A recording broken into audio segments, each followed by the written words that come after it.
Welcome to the Orangetown Town Board meeting for 10/22/19. Would the clerk please call the roll? Councilman Dennis Roy, Present. Councilman Tom Divany, Here. Councilman Paul Valentine, Here. Councilman Jerry Vitari, Here. Supervisor Chris Day. Here. Vesta Baylor, please lead us in the Pledge of Allegiance.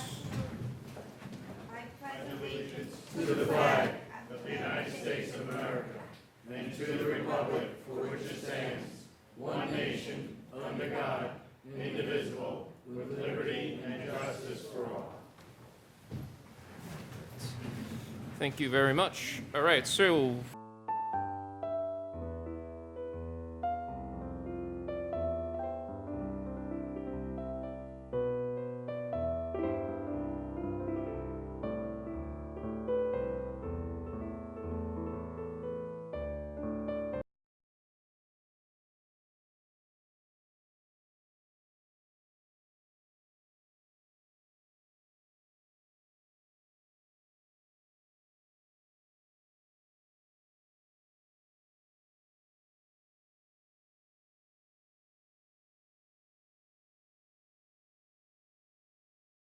in another place rather than just throwing it in the garbage.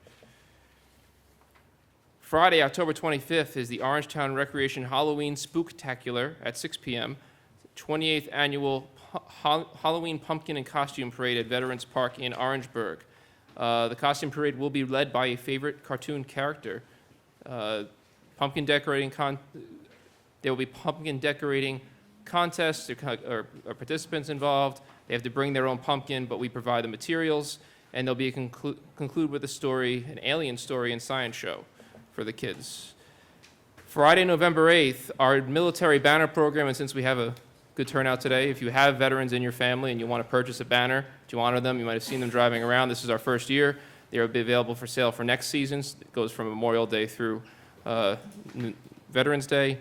Friday, November 8th, the surplus funds raised from that are being used to have a complimentary Holiday for Heroes brunch from 11 a.m. to 2 p.m. at the Tappan Firehouse to honor local veterans. All veterans are welcome to join for free.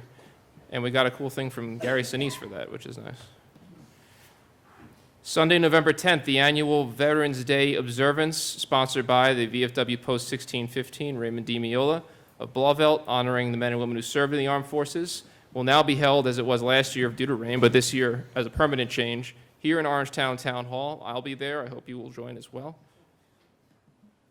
Sunday, November 10th at 12 noon is the Veterans Day Remembrance and Veteran of the Year ceremony up at the Rockland County Courthouse in front of this year. Sorry, that's changed. It's at the steps of the Allison Paris building this year, and it will honor Roy Schutte as the County Veteran of the Year. Sunday, November 10th as well at 5 p.m., Friends of the Orangetown Museum's annual dinner and USO show this year, celebrating the 1940s song at the closing of Shank's Legacy exhibit at the place where our servicemen raised a glass of freedom.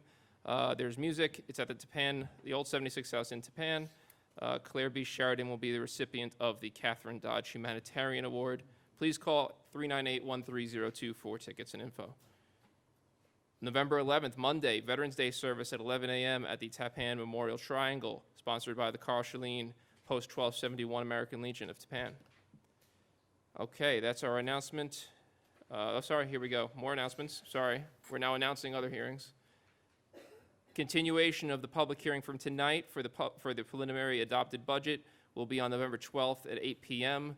That's where a vote will take place. There is no vote tonight based on the calendar that has been published previously. Continuation of public hearing for the proposed TOD zoning ordinance in Pearl River on November 19th to get more public input. That will be at 8 p.m. And that is all our announcements right now. We have at least one brief thing. I think are Jim Elling and Margaret Grace from the Sparkill Creek Watershed Alliance here, or has that been pushed over? Yes, hi. Please go step up to the podium. Yes, please, to the podium. Thank you. Supervisor Day, town board members, I'm Margaret Grace with the Sparkill Creek Watershed Alliance. And we were scheduled to make a presentation tonight, but we've respectfully asked to reschedule our presentation until November 19th in light of all the participation in your budget hearing. And for those of you in the audience tonight that are unfamiliar with the Sparkill Creek Watershed Alliance, we're a community action group committed to promoting environmental awareness, partnerships and practices that restore and preserve the health of the Spark Hill Creek, from its headwaters on Causland Mountain to its confluence with the Hudson River in the Piermont Marsh. And we hope that you all, I guess I should be standing on my tiptoes, that you all that are here will join us on November 19th, because we are looking forward to our working together again with the board on issues related to the creek. Thank you. Thank you. We do have another presentation from Jim Dean and Eamon Riley, our Superintendent of Highways and Commissioner of our Department of Environmental Management Engineering, related to findings for the drainage system analysis of the Cherry Brook Stream. 2 announcements I forgot. November 1st is daylight savings time. Remember to set your clocks back. And then we have another thing, Judy Smith, who's a employee here at the town, was an employee here at the town. Her stepson, the entire home burned to the ground recently in Texas. If anyone's willing to help support Judy's family, she was a Parks and Rec employee, probably met a lot of folks as they were registering their kids for camp. There's a GoFundMe page if you search for them, Scott Smith. It's also, if you are watching on YouTube and want to rewind, as I say, at gf.me/u/VZCN34 is the website. All right. Do we have Jim and Eamon available to talk about the long in-process drainage analysis?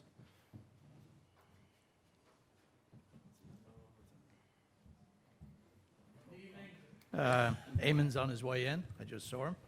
There he is. We've been working, Highway Department's been working with the Engineering Department based on issues along the Cherry Brook. I'll give you a little background. In 2005, the town hired Lawler, Matusky, and Skelly to look at the Cherry Brook, which runs basically about 4,000 lineal feet, maybe a little bit more, from which is now Pfizer, south to the Jersey line. And Floyd, in 1999, actually had a really serious impact on that stream. Caused a lot of flooding. FEMA was here. People did get funds. The town did get some funds to make repairs at different locations where flooding was most prominent. And so I believe they came up with 6 phases, or 6 locations that needed to be addressed. And in the 2005 report, and therefore the engineering done and the work done after that, they selected 3 locations. One was a detention basin just south of Crooked Hill Road, which had a very positive impact on the upstream flooding issues. The downstream flooding issues were in around the park area south of the Franklin Avenue School and the streets south of that down to Gilbert Avenue. That was another project that was done. They installed a 5-foot pipe. And then there was another segment where a leg of this comes across East Washington Avenue, actually went under the building where McNamara Fireplace is, and came out and goes under the ball field. So that was phase 3, and he actually took that pipe out from underneath an existing building and put it down the driveway between the 2 business establishments there. So those were the 3 phases that were done, and I believe Eamon does have the numbers, and I think it was about $5 million project to get that done.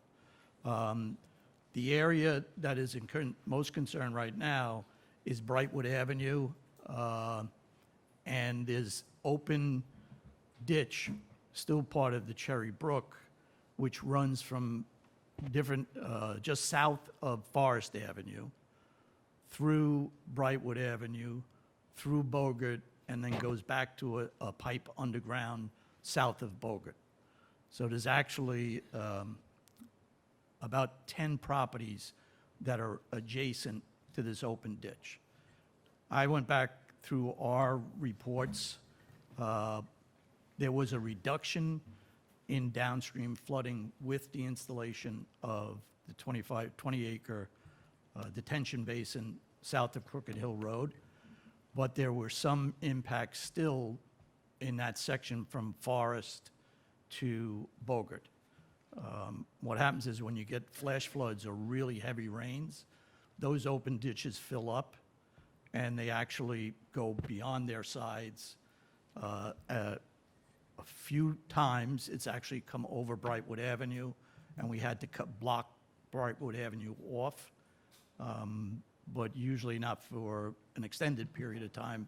When it stops raining, 5, 6 hours afterwards, usually it drops down. But it does create a flooding area on both sides of that open ditch as it comes south. We have, since back to 2009, we've had correspondence from people calling in saying there's an issue here, you know, the ditch is filling up, my yard's flooding, the road's flooding. The town's perspective here has been that some of those things town does not even have an easement for. So what we've been trying to do is keep them running, going in, if there's a blockage, take it out. But I think that may have been part of the rationale in 2005, that was a whole nother segment that had to be addressed. 2015, resident at 45 Brightwood was having some serious problems with flooding and safety concerns because there is high water when that happens. And then we've had some public hearings, some discussion. The town authorized our engineering department to hire Brooker Engineering at the time to give us an idea of what it would take to solve this high water problem in the yards. The issue we have here is you cannot just throw a pipe in there, because if we just fill in the ditch and put a pipe in and fill in the ditch, that's going to restrict the water that's been allowed to actually accumulate in the yards and force it at a much faster pace downstream, which is definitely going to create flooding downstream below Bogart Avenue. So as part of the process, the engineering firm working with our engineering department decided that first step to relieve as some pressure as much as they could was to line the pipe from Hunt Avenue south along Roosevelt to Washington Avenue, meaning they took the pipe and put a vinyl liner on the inside, which increases the speed that water can go through there. So that was the first step to try and relieve some of the pressure upstream. But they extended the survey, and now we're to the point where Eamon has been working very closely with us, and he's going to give you the rest of the information because there's going to have to be a substantial amount of downstream work done to try to alleviate the open ditch high we do. water issue. If we have to weigh it, is what you're saying? Oh, yeah. Yeah. Yeah, actually, there's the cost-benefit ratio that you're all going to have to look at. But I think Eamon gets into the numbers, it'll become a lot more clear what we're talking about. Okay. Thank you, Jim. Thank you. Sure.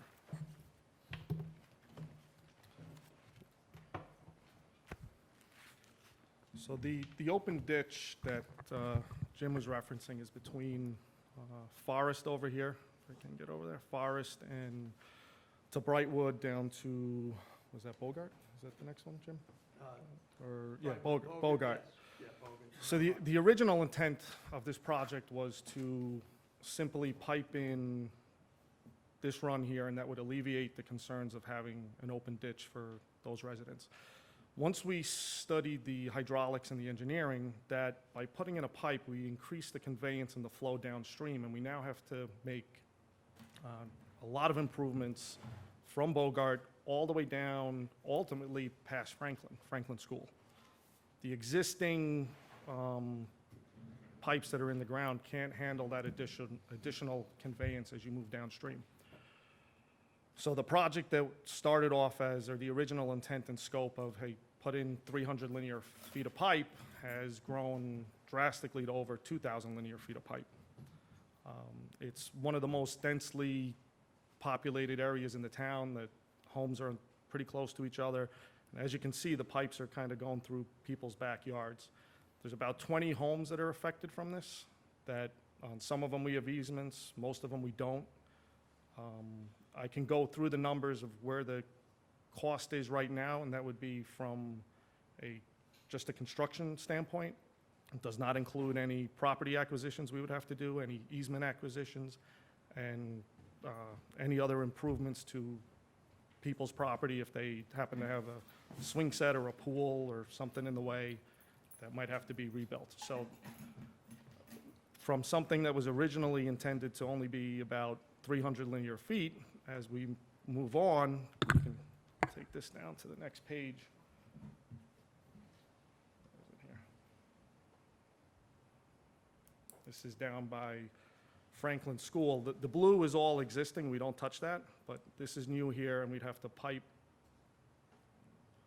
through here, through the back of Franklin School, through their parking lot, and do a tremendous amount of improvement. So needless to say, the scope has drastically changed. I believe initially, the intent was to spend a few $100,000 here. We're upwards of over $1.5 million to $2 million. Without all those other improvements that we may have to do in terms of with property and land acquisitions. The system as it stands is, under the current conditions, is for about a 10-year storm. That's what the system can handle. If we were to put in a 48-inch pipe throughout this system, we would get up to about a 15 to 20 in some spots. If we put in a 60-inch pipe, which is about as big as we could go due to the land restrictions, we could get up to a 100-year in the first two sections, but by the time we get downstream, we're still only at 15 or 20. So there's definitely a cost benefit that has to be looked at here. Even a feasibility and practicality of how much money we can realistically spend to alleviate the concerns of an open ditch. The open ditch actually works as sort of a detention system, that it has the ability to have the water rise up and spread out, whereas a closed pipe does not. And the closed pipe will then ultimately move flooding downstream to other areas as the flow and the conveyance move down. So just to clarify, so you're saying if we do the pipe, you might alleviate the problem in one area and give another bunch of Absolutely. homeowners the same problem? Absolutely. Bigger problem. Bigger Bigger problem. problem. Right. See, when you take, Unless we spend millions and millions of dollars, basically, to prevent that. so what Minimum. could happen is you could alleviate the problem up here. All of these streets, the flow comes down, and I only highlighted the sections that we would be working on, but every one of these streets, the flow comes down this way, and as you move downstream in the system, obviously the flow that's here comes to this location, and all of this keeps getting added in as you move down. So you're gonna eliminate it here, but all of that is gonna end up over here, and these basins will potentially surcharge by moving downstream. The So open area, correct me if I'm wrong, but it's not so much that it's a flooding problem there, it's that it's an open area. It's not like it's an open ditch. They causing get, flooding to someone's home. It's that it's just an open ditch, and people could, like, it's not as nice as a pipe that's got flat ground above it. right, it gets high water levels. It does, Spreads out. Spreads out. Jim would probably know more about what flooding has occurred there. He has better history than me, Right. but since the town has invested Since this over last $5 million, investment, $5.2 million between the detention pond up at Cherry Brook Yeah. from that '05 storm, and it's made vast improvements to the system. We're kind of stuck between a rock and a hard place here. There's not really many options. You don't have a lot of property to work with, and Is there something, and that assumes we can get the easements on all these properties too, because yeah, you have to some go of through, those there's buildings, you gotta 20, go through a pool maybe, we didn't do the yeah, surveying of you it. would have to, we would have to do I'd say a land condition survey first, and then see exactly what's in there, do building condition surveys, and find out where all the other existing utilities are. And you have something, Paul? Or is it the open ditch area, which is common, obviously, is there something that could be done simple to make it like more secure or like less? From like a safety fencing or something, standpoint, or- you could, if that's the concern, that you get high flows through there, and you could put up a fence, you could maybe do an open box culvert with a grate on top, if that was a concern, but that's not gonna really address any The flooding. drainage Right. issues. It would address safety concerns with, when the flow comes up. So the question is whether it's worth the how much money at least, again? The cost is at 2 million without the land Without the land acquisition and everything, acquisitions, so without easements. double it for that, and then add another $1 million for everything else, you're looking at probably Yeah, it's 3 gonna, to 5 million, just the way construction projects work. Okay. It's just a matter, and I don't know, I'm not seeing much return on investment there, right? Like, yeah. I guess it depends on the individual looking at it, right?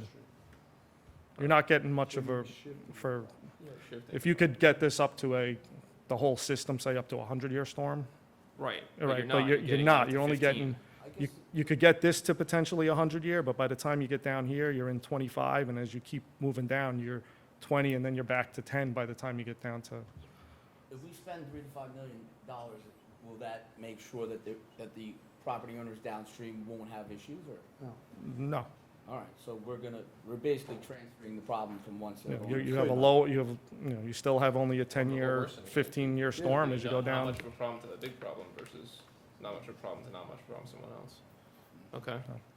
Any other questions? Because No, we're gonna have a lot thank you to for think the about this one. presentation. All right, thank you guys, appreciate it. Okay, so we run, just so everyone understands how it works, there's several public hearings tonight, most of which I wouldn't, not that anything's a formality, but there are several that are just formalities. The contracts for the Blauville Fire Protection and Library District, one of these is being continued. You can't start a hearing until you get to the time it was published at legally. You can start later, you can't start earlier, and you can't skip the order. So it is now 7:53, which means it's early enough to start our unified solar permit hearing. What I'm gonna recommend is that we do the hearings and then get back to try to get through the workshopping if we can before the budget hearing, since that's the big draw based on the sign-ins I'm seeing. So we'll go back to the Haber discussion after we knock out these several shorter hearings. Okay. And come back to Haber and then workshop the agenda. What we do is we workshop the whole agenda, which means we discuss it, we come back for public comment, and then we go and do the voting resolutions. Public hearings are like their own separate meetings within a meeting, so we'll be interrupting the big meeting with those little meetings throughout. So, moving to the appropriate resolution here. So, do I have a motion to open the continuation of the public hearing for adopting the New York State Unified Solar Permit? I make a motion. Councilman Valentine, second by Councilman Troy, all in favor? Okay, I'm going to ask Barbara Gianta, our deputy town attorney who's been working on this, to please just give a brief summary of the law and its edits. Thank you. Good evening. Last time I was here, I described a little bit about the proposed local law for solar energy. And I explained that the purpose was to adopt zoning provisions that promote solar energy systems while protecting community character and the environment. I had asked for a continuance from the last hearing because we had some comments provided by Rockland County, which we had recently received, and Jane Slavin and I wanted the opportunity to review those comments. We did have the opportunity to do so, and we reviewed we modified the proposed local law, adopting what Rockland County had suggested as comments. They were pretty minor recommendations, mostly dealing with Tier 3 solar panels, which is more of the panels that will be appearing before the planning board in any event, so there'll be a system designed to ensure how those panels are installed. So that was basically the change that was made to law since last time we were here, and I have provided to the town board the modified proposed local law. Thank you. Any questions for Barbara? No. Okay. All right, no one signed in, but again, essentially what this law does is provides for a more streamlined process to allow people to get solar panels installed on their homes and otherwise. And commercial as well. It's based on a standard format for the entire state adopted to Orangetown's use. And in also doing so, which makes it easier for companies to get their work done because it's the same form, pretty much. It qualifies us for points towards a Climate Smart Communities grant, which is important with no cost to the town. So, Jane, did you have something to add? Yeah, of importance, the Tier 2 and Tier 3 systems that would be installed on any commercial properties will be reviewed by the planning board Yes. and have to conform to the bulk regulations of those districts. And we didn't have those controls in place prior. Okay, so this actually adds a little bit more It gives us parameters for those for which heavier duty systems. the permits and applications can be reviewed. Right. So that was a gap in the law before that we had. And just Correct. Filling. I think for a single-family home, that doesn't require a planning board, right? That was No. something That's that- correct. No, that's just a permit, yeah. Okay. Is anyone who had not signed in like to speak on this particular public hearing? If not, we will, I think, proceed to probably close because we were all supportive of it. Make a motion to close public. Okay, we have a motion from Councilman Valentine, second from Councilman Divney to close the public hearing. Next, we have a resolution to, all in favor? Sorry. Aye. Thank you, Rob. I just sort of assumed that one. Resolution to declare lead agency and adopt a negative declaration regarding this topic. Is there a motion? Councilman Troy, second by Councilman Batari. All in favor? Aye. Okay, and I hit resolution to adopt said local law amending the town code entitled Solar Energy Permitting. I did say all in favor, didn't I? Yeah. I did that time. You know, you're assuming I'm messing up. I'm watching. That's okay. Everyone's older than me on this stage. They're all keeping an eye on me. Okay. Do I have a motion to adopt the local law? Councilman Valentine, second by Councilman Batari. All in favor? Aye. Great. Grand, wonderful. Where are you next? Okay, next public hearing, which we are still on track for, is a continuation of a proposed zone change for 576 Route 303. He asked for a continuation of this. Further continue? We're going to open and immediately continue because the applicant is not here and there's nothing to discuss at the moment. Motion to open? Motion to open the hearing from Councilman Divney, second by Councilman Troy. All in favor? Aye. One abstention by Councilman Valentine because his property is affected. Move to continue hearing? Did anybody sign in just? No one signed in, no. And there's really, I mean, it would be, the guy's not even here right now, so I would encourage anyone who wants to speak to wait. The continuation will be to November 19th at 7:50 PM. Do I have a motion to continue? Moved. Councilman Divney, second by Councilman Troy. All in favor? With one abstention from Councilman Valentine. Over fire. Belleville Fire, that is supposed to be at 8 PM. We are not quite at 8 PM yet. We have 2 minutes. I'm afraid this might happen. Okay? All right. So let's go to Haybor then. We're going to skip back to the regular meeting. Do we have representatives from Haybor here? Yes. Mr. Plotkin, you want to come up to the podium? The folks who are here with Haybor, you may have signed in on public comment, but if you're actually with Haybor, if you want to come up to the podium, because this isn't public comment, this is an internal discussion for the town, so it's not like a 3-minute thing. Might be a 3-minute thing, but. Looks like I'm going ahead. Yeah, go ahead. Okay. There is another member of Haybor here. Yeah, Dennis, if Yes, you want to summarize yes. the law first? And then- Sure. As you may have read in my email, but I'll try to put it in lay speak as simply as possible. Currently, for any structure built after 1918 that requires a building permit, so that is undergoing some improvements that require a building permit, that must be approved by the historic board. So again, for any structure built after 1918, within the historical areas, of course, and is proposing any type of improvement, must go to the historic board for approval of that improvement, which may include painting, but the trigger is the issuance of the building permit.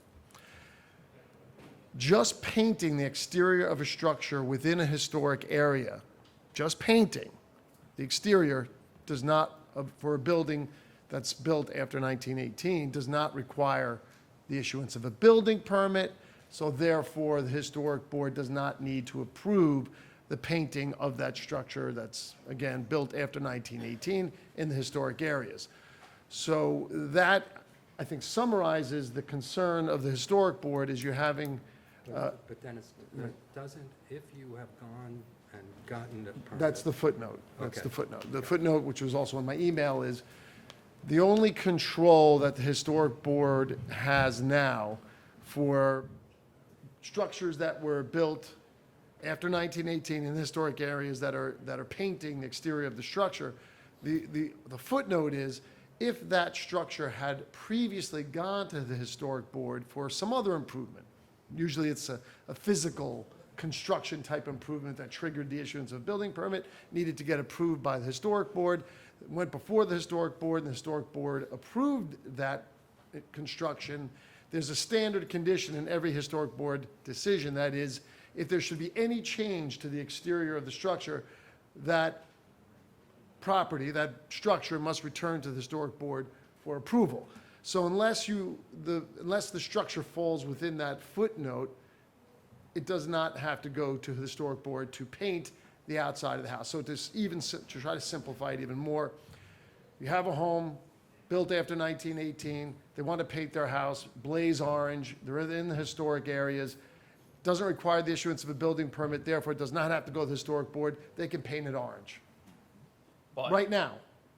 but if they've previously been before Habor, Yeah, I said they'd leaving have to aside go. that footnote, right. so there are sometimes, I'm gonna ask a couple of shorter answer questions because Sure, go ahead. we'll make sure we follow along. We're trying to with the fix professionals. that. Yeah, That's- so sometimes right now, homes built after 1918 have to go to Habor, correct? In certain circumstances. Yes. If it For requires a building permit, anything with a building permit, even if your home was built after 1918, currently has to go to Habor. yes. Yes. And then, if you had previously gotten a building permit in the historic district, pre or post 1918, irrelevant, you have to go in to paint your home or any changes to the structure whatsoever because of condition that was put in all Habor decisions. Correct. Okay. So, and if your house was pre-1918, whether or not you ever had a building permit, which I would imagine you would have if the house is that old, but let's pretend you didn't. If you just want to paint your house regardless, you have to go to Habor right now. I believe so, for Yes. pre-1918, yes. Yes. Is there a process right now established for someone to go to Habor without having to get a building permit if they're pre-1918? So like, let's say I own an old house and I want to paint it. How do I end up in front of you? Like, what's the process? You would need to apply for a building You permit. apply for a standard building and permit to paint. A building inspector reviewing we're talking pre-1918. Yes, pre-1918. You would go for, you're required to apply for a building permit. So it's And that just would the trigger, same process you would for a deck is what you do for any exterior revision pre-1918 building. I believe so. And the change right now that is generally proposed in here is that post-1918, instead of anyone who's had a building permit having to go for exterior, it's anyone generally in the historic districts in Tappan and Palisades has to go in for the same process as the pre-1918 ones. And then the other question is, the colors, I think, is something that changed in this law, where you are presenting a specific set of colors to sort of standardize the decision-making of Habor for No, exterior actually, we're things, trying right? to make it, so that, your initial reaction might be, and some in the public might be, oh gosh, now you're just, you're throwing more regulations on people who live in historical areas. Well, no, there's a flip side to that, which actually alleviates some of that more restrictive regulation. There are exceptions to this rule that is now being proposed. The exceptions are, if you're proposing white, you don't need to get that reviewed by the historic board. So it skips it now. All you need is a building permit. Okay. The second exception is, if you're proposing one of the pre-approved colors, which is going to be part of the local law, so if it's it's a very long list. I saw the list is enormous, actually, but so Yeah. basically that list is not, it's restrictive, yes, but it's restrictive in the sense that it's allows someone who otherwise have to come in to Habor to skip Habor because it's one of the colors listed. They can just put on their building permit, I'm painting it, George Washington red, or whatever it is, and, That's correct. or I guess George Washington blue, because the red coats are the bad guys. Right. And then they can just skip Habor completely now. Correct. In They the just current have code, to they get- can't. They just have to get a building permit, which allows for that administrative review to make sure that the color that they're proposing is one of the pre-approved colors, whether it's white or the pre-approved other colors than white. And the third exception, which again just would only require a building permit, not historic board approval, is if it's a legally existing color on a legally existing structure. So if you already have the color, basically. You already have it, and You you're could just repaint. repainting. You You could just repaint the house, and the building permit is free. And okay, that's good to know. Right now, are the permits free? Or do No. they cost something? No, You No. don't need a building permit for paint. you don't technically, No. yeah. So do you waive fees for it right now? Is that what the process is? Have you had to do it? No, because you don't need a building permit. No, but how does someone pre-1918 get in front of Haybor? That's the question. They're legally required to go to Haybor if their house was built in 1900. Pre-1918. Any date. In all candor, I'm not the pre-19 expert. I've been focusing on. Lauren, how did they get to you? They're So I'm gonna really, defer to Lauren. As I understand it, they have to know that they have this obligation, and then they have to contact Debbie Arbolino to set up a time when they can come in and get on the agenda. But they don't, as far as I know, and you know better than I. And but- how do they do it then? Because I know that you know once they get to you, Lauren. Sorry not to interrupt, but we have a lot of people Right. waiting to other stuff. So, how do they get to Haybor if they're just painting? Prior to 1918, they actually have to file for a building So it permit. is a building permit. Prior to 1918. Yes, prior to And the 1918. minimal fee is paid, which I believe is $100. So right now you charge $100 for a pre-1918 house for a painting. The new Then- code would make it free. I don't. No, I'm not we sure about still the have to, pre-19. we still, Under the three Not free. exceptions, under the three exceptions, it would be free. well, Under the we have to three talk exceptions, about that because there is still. I'm just the asking what's process- in the yeah. law, not what we want to do. It's not in the law that it's free. There's not. nothing in the law. I would have to review what was proposed, Yeah. but the focus was really on the post-1918 loophole that property owners were painting their colors, post-1918, anything they wanted, and some of those colors were not harmonious with the historic zones. The pre-1918, I'll defer to Jane and Lauren, that really wasn't the focus of the amendments. I think that I didn't finish answering the question, Yeah, Chris, sorry, to Jane. understand the process. Someone comes in and files for a building permit, which I briefly showed this to you the other day. It gets processed by the clerk, it gets entered into the system, it gets reviewed by now Rick Oliver, who does all of those board compliance reviews. A denial is prepared by the deputy building inspector, then reviewed by myself, signed off, sent to the applicant, as well as given to the clerk to Habar, which is Debbie Arbolino. She then has to process an application and distribute that. So there is a long process, so I think just for paint for certain people right now. 'Cause- well, right, for 1918 Yeah. for paint. But that's the process for anybody that's going to be appearing before any of our Any land use board. boards. Correct. So after 1918, the code does not require a permit for painting. Okay. If someone comes in for an other exterior change, maybe they're doing a small kitchen addition to the back, and the whole dwelling's being painted, then it would be addressed during In the that course review of that. process, correct?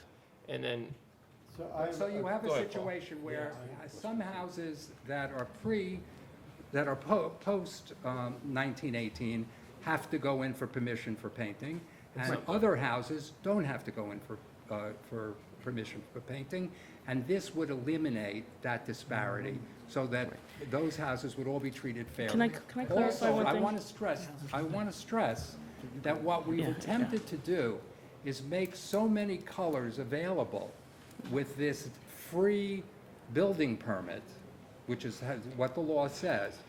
You can paint it white, you can paint it 150 or 200 colors that are listed, and you can paint it the same color it was originally, assuming that that was a legal color. So, Question. let's get, let's let the board ask the Dennis, questions here. following up on my email, what structures it wouldn't be just the house, would it include a fence? I think I answered it in the email. Yeah, I thought you said it would be, Refresh what my answer was, let me see. I think you said a fence, you were required to get a permit to paint your fence, if it was a I think different. we excluded it, let me see. It would be my legal opinion that a fence is a structure, and a Okay. building permit would be required. In So addition, I have a in quick addition question. to historic board Can I, approval. can have I a quick clarify question, please. something? Yeah. So I buy a 1975 High Ranch High in Ranch. historic district. The people, 2 owners before me, put a shed up, so they got a building permit for a shed in the backyard. I want to paint my house, I have to get a building permit. I Is that the don't believe status that's the right way now? it is. You are Right correct. now, Yeah. if That's what you that's said. split level What or. you said is, Yeah, if no, there's on the main- ever a building permit on that property, so does it I think it's carry only on the from main owner to structures. owner? That was my question too. Does the building permit attach to the house? Yeah, I think we're confusing, Attach to the house, or does it, a permit, to the owner. yeah. the owner? So if there's a new owner, do you start from scratch again? Is everything before that gone?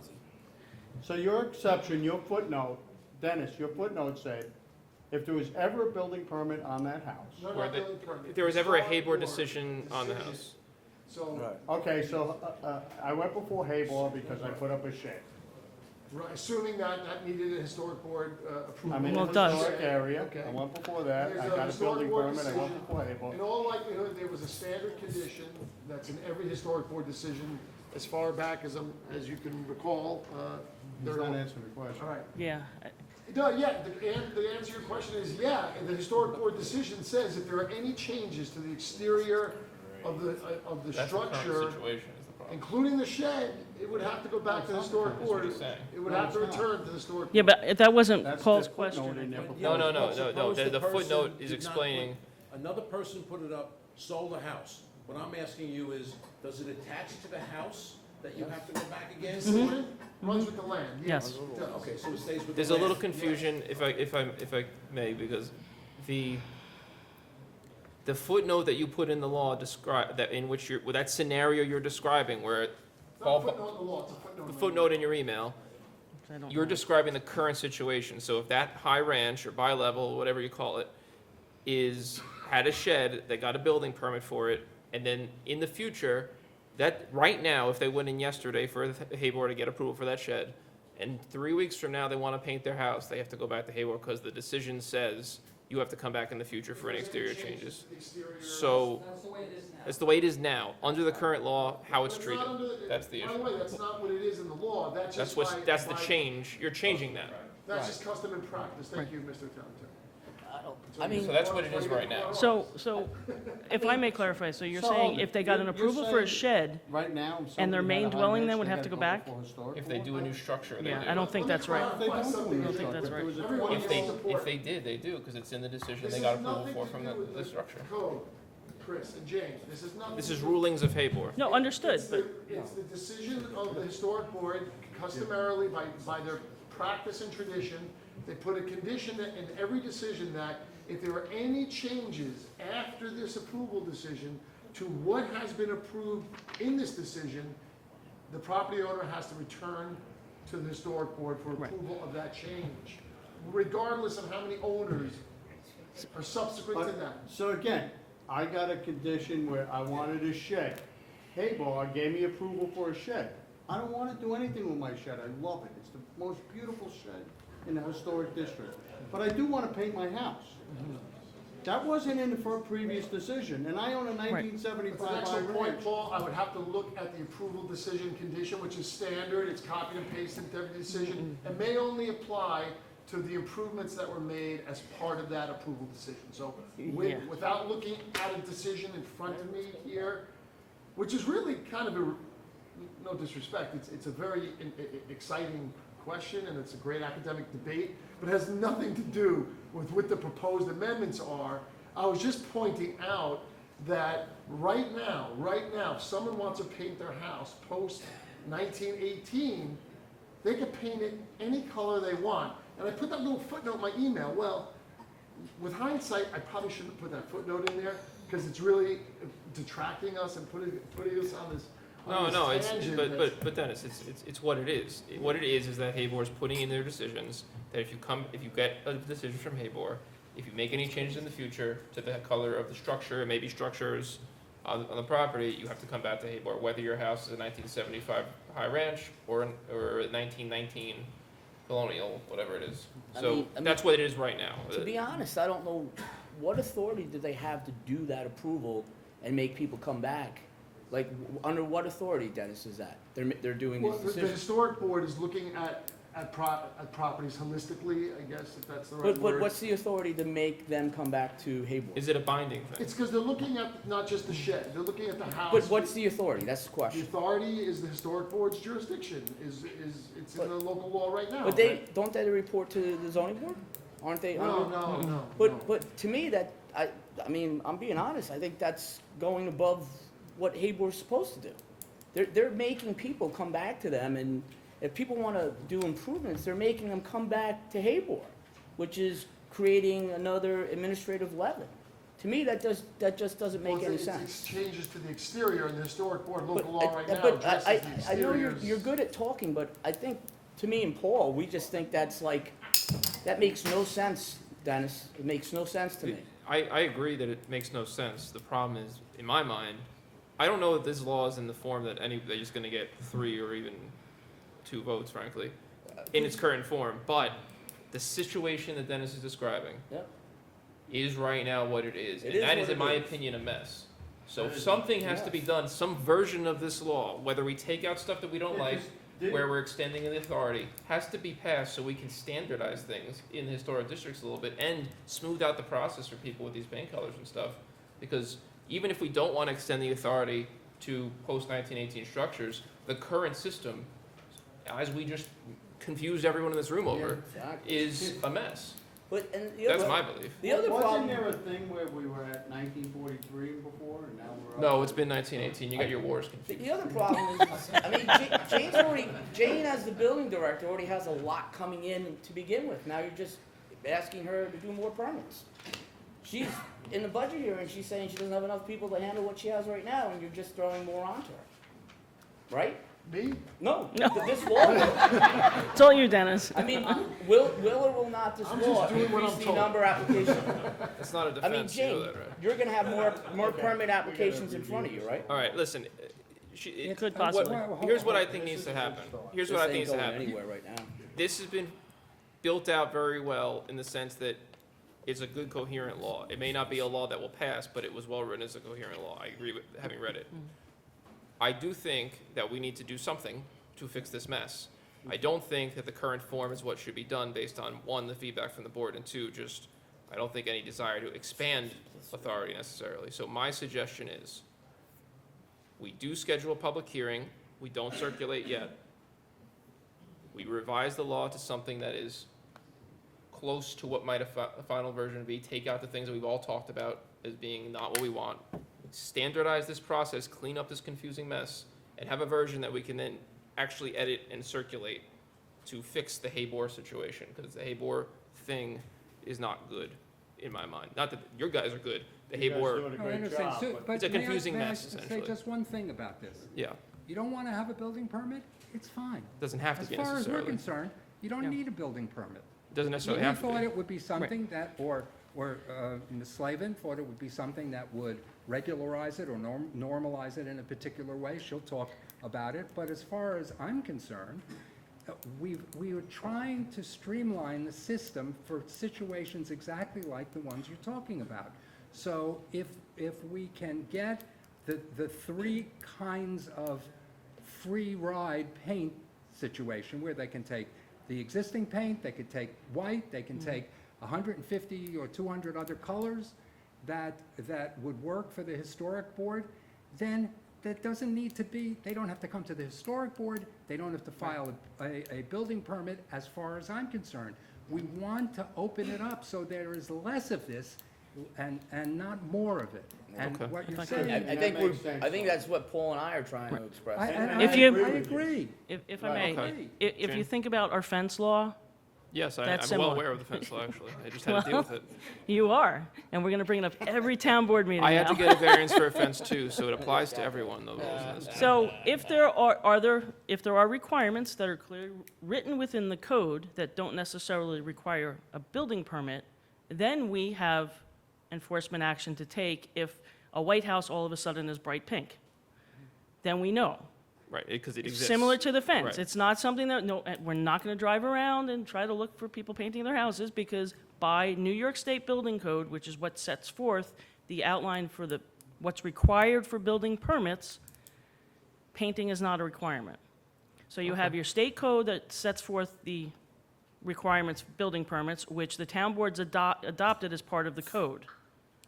So if you want to have more restriction based on historic zone, you can do that much like you have with the fences. And then they have the outline and they can, All right, so here's what I'm going to suggest. Again, we have a resolution on the agenda. We can set the public hearing, and then if Amanda, you could try to set up a sit-down with me and Dennis and Jane, and Lauren, you'll be welcome to attend too.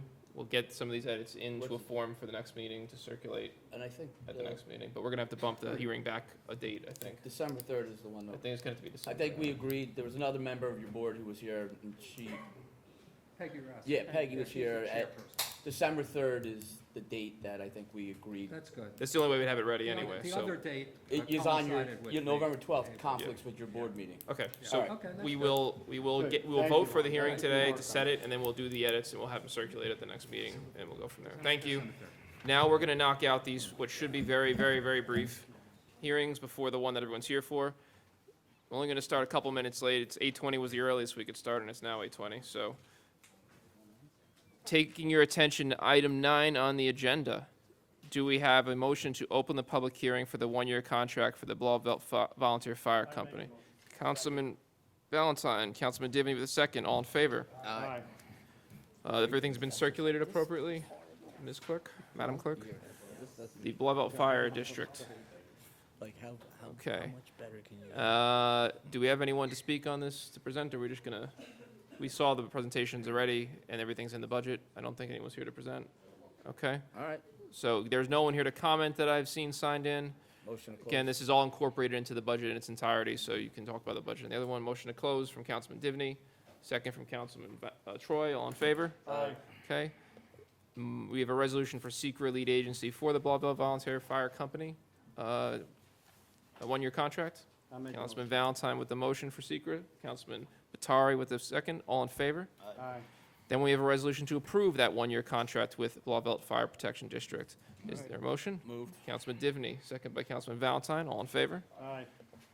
Next, we have another public hearing for the libraries on this side of town. The other one is, Pearl River is an independent school district library.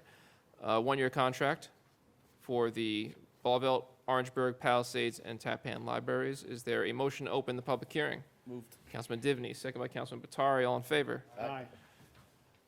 Seeing no one signed in and seeing this is a required technicality for the budget, is there a motion to close the public hearing? Councilman Batari, second by Councilman Troy. All in favor? Aye. Resolution to declare secret lead agency, et cetera. Is there a motion for that? Councilman Valentine, second by Councilman Troy. All in favor? Aye. Resolution, hold on. I hit it twice. Wait, it's missing, I think. Was it 16? Okay, I think that the item might be missing, actually, to adopt it. Or do we not adopting the, we're not adopting the libraries? The libraries go to the, okay. The fire district went with the last one, but not the libraries. That's why I was confused. Okay. Okay.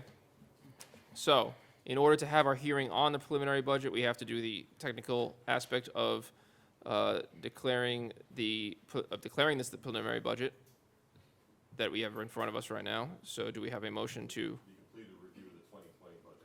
Yes, this says that we reviewed, and now we're about to have a hearing on it, essentially, and we submit the version as it is to preliminary budget. Is there a motion to do that? I'll make a Councilman Valentine, second by Councilman Divney, all in favor? Aye. Okay, Now we're open. the moment everyone has been waiting for.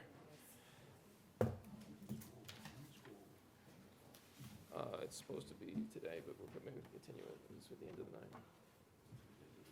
We might continue it further. I know, but it's after this hearing, yeah. Yeah, yeah. Okay, do I have a motion to open the public hearing on the 2020 preliminary budget? Moved. Councilman Divney, second by Councilman Valentine, all in favor? Aye. Okay, I'm assuming, well, I know no one was here, except maybe three of you, when I gave the speech about what this contains. So I'm going to try to summarize the contents. I know, and I thank the Democratic Party for sending out a robocall attempting to summarize it for me, but I will go ahead and summarize the high points and low points of the budget as presented. This is not the final budget. There's opportunities for editing. That's what the point of this hearing is. This budget is under the tax cap. In fact, it's almost the exact same percent increase as Supervisor Stewart's final budget. Last year, we cut the tax levy overall, and this year we are under the tax cap. Last year was the largest amount Orangetown's ever been under the tax cap. We are facing some macro trends that are mostly negative.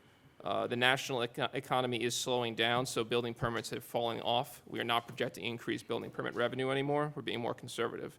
Interest rates are down. They were up previously, so we've had to reduce our projected interest income by 35%. There are a lot of people who think that the taxes in a town have something to do with situations in Ramapo or Medicaid or people not paying their taxes or that sort of thing. First, your tax bill is primarily in Orangetown, at least, because the town is lower than other towns. 60% school district, 30% town, 10% county. Of that 10% that's county, about half is Medicaid. The town budget has nothing to do with any of those development-type issues that you hear talked about up in New City at the legislative meetings. It also, we do not have a rampant problem of people not paying their taxes. Every year, 95 to 98% of the tax levy is collected, and that small percentage that isn't collected up front is reimbursed by the county, and then they go after the tax sheets with the sheriff and everything like that. So we do not have any ghost revenue we're not looking for. No one is not unturning any stones to look for it.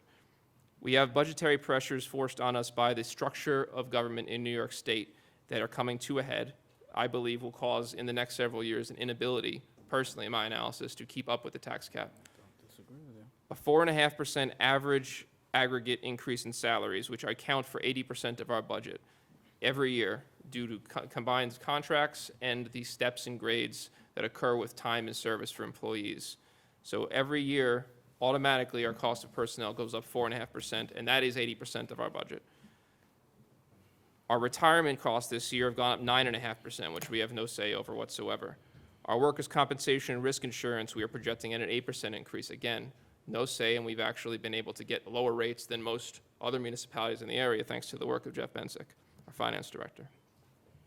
We had a 5% increase in police insurance, dental, and other insurances. We also are in the last year, in the 2020, of a downward sloping IRG pilot. IRG is the company that bought Pfizer. The revenue has been gradually decreasing from that property. This is the last downward year, so the positive thing is that it won't go down anymore if things don't continue to change. The good news also is that the Chase pilot is starting to grow. This is the first year with any significant revenue whatsoever from it, still not very significant. It will keep going up. To the things in the budget itself, those are the big trends. Last year, we reduced 13 positions that were made vacant through retirement incentive. No one was fired. That was to address the cost of salary increases that went through. And everyone should know that when the budget comes to our office, to the supervisor's office, last year we were looking at an automatic 15 to 18% tax hike without any changes. This year we're looking at a 10 to 12% tax hike if I just adopted the budget with no changes or cuts as presented by department heads. Not that they're not trying, but they're trying to present the normal budget. We then have to figure things out to make it better. This year, we proposed originally reducing a net of 8 positions, which is a 7% reduction in 2 years of workforce. So we will be removing, and still in the budget, are the following: removing a clerk-type position from the following departments: town attorney, assessor, justice court, and DME, or our environmental management and engineering, and sewer department. We also are eliminating what had been an additional. The building department last year, post-budget, we increased by 1 person, a building inspector, which is able to do code enforcement and building inspection. This year, with the retirement, we are reducing back to the previous level. We're getting rid of a code enforcer, but we still are at the same level of personnel as approved in the 2019 budget. 2 labor positions being removed in highway, and we are adding an office administration position while cutting the part-time pay for a net of 0 effect on the budget for that particular position. We were, or I was, I should say, because it was my proposed budget and it hasn't gone through this process yet. I had presented removing 3 police officer positions through attrition, but unfortunately, most unfortunately, because it doesn't even really help us, Governor Cuomo and our state legislature passed something they like to call criminal justice reform, but it's not really criminal justice reform, it's criminal justice destruction. So the law now requires that every single case, where previously it was was a small percentage of 4% of all cases, had to get every piece of evidence and interview sent up to the district attorney, everything done in a reasonable amount of time. Now it's 100% of all criminal and violations have to be sent to the district attorney within 15 days. After sitting down with the chief, right now they deal with, these are the numbers that cause a situation where we have to put in 2 more police officers back into the budget without any options. And you could thank Governor Cuomo for the associated taxes that will have to go in there. 76 cases per month at the current average caseload for the town of Orangetown. 5 of those 76 currently get that full treatment, and they are 5 hours each on average. Now, instead of just 25 hours, so 5 times 5, all 76 of those cases require the 5-hour work. So that hours spent per month on this work will jump in January to 380 hours from 25 hours per month. That's a 93 hours per week, or if you divide it by 2 additional officers, 47 and a half hours per person per week. That means that a full-time work week plus a little overtime, assuming it still takes them 5 hours to do this. This work must be done by police officers because it involves witness interviews and such, and evidence gathering, so we cannot use clerical staff to save money. So these, I and Jeff have put back into as an amendment, the adding in 2 positions, full-time officers who will sit in the detective bureau and just do this stuff. And if anyone wants to complain to their state senator, Senator Carlucci, who helped sponsor this bill, or to Governor Cuomo, you can send them the bill for your 2 officers that you're going to have to get in January that we have no choice to. And the DA is also increasing their personnel at the county level too. So thank them for that as well. Another unfunded mandate. Next, and this is the one that I think was getting a lot of attention. You know, when I came into office, I promised that I would not raise my own salary in any year in which there was a tax increase. Last year, I cut taxes. I didn't raise my own salary. This year, I'm not going to be in office next year.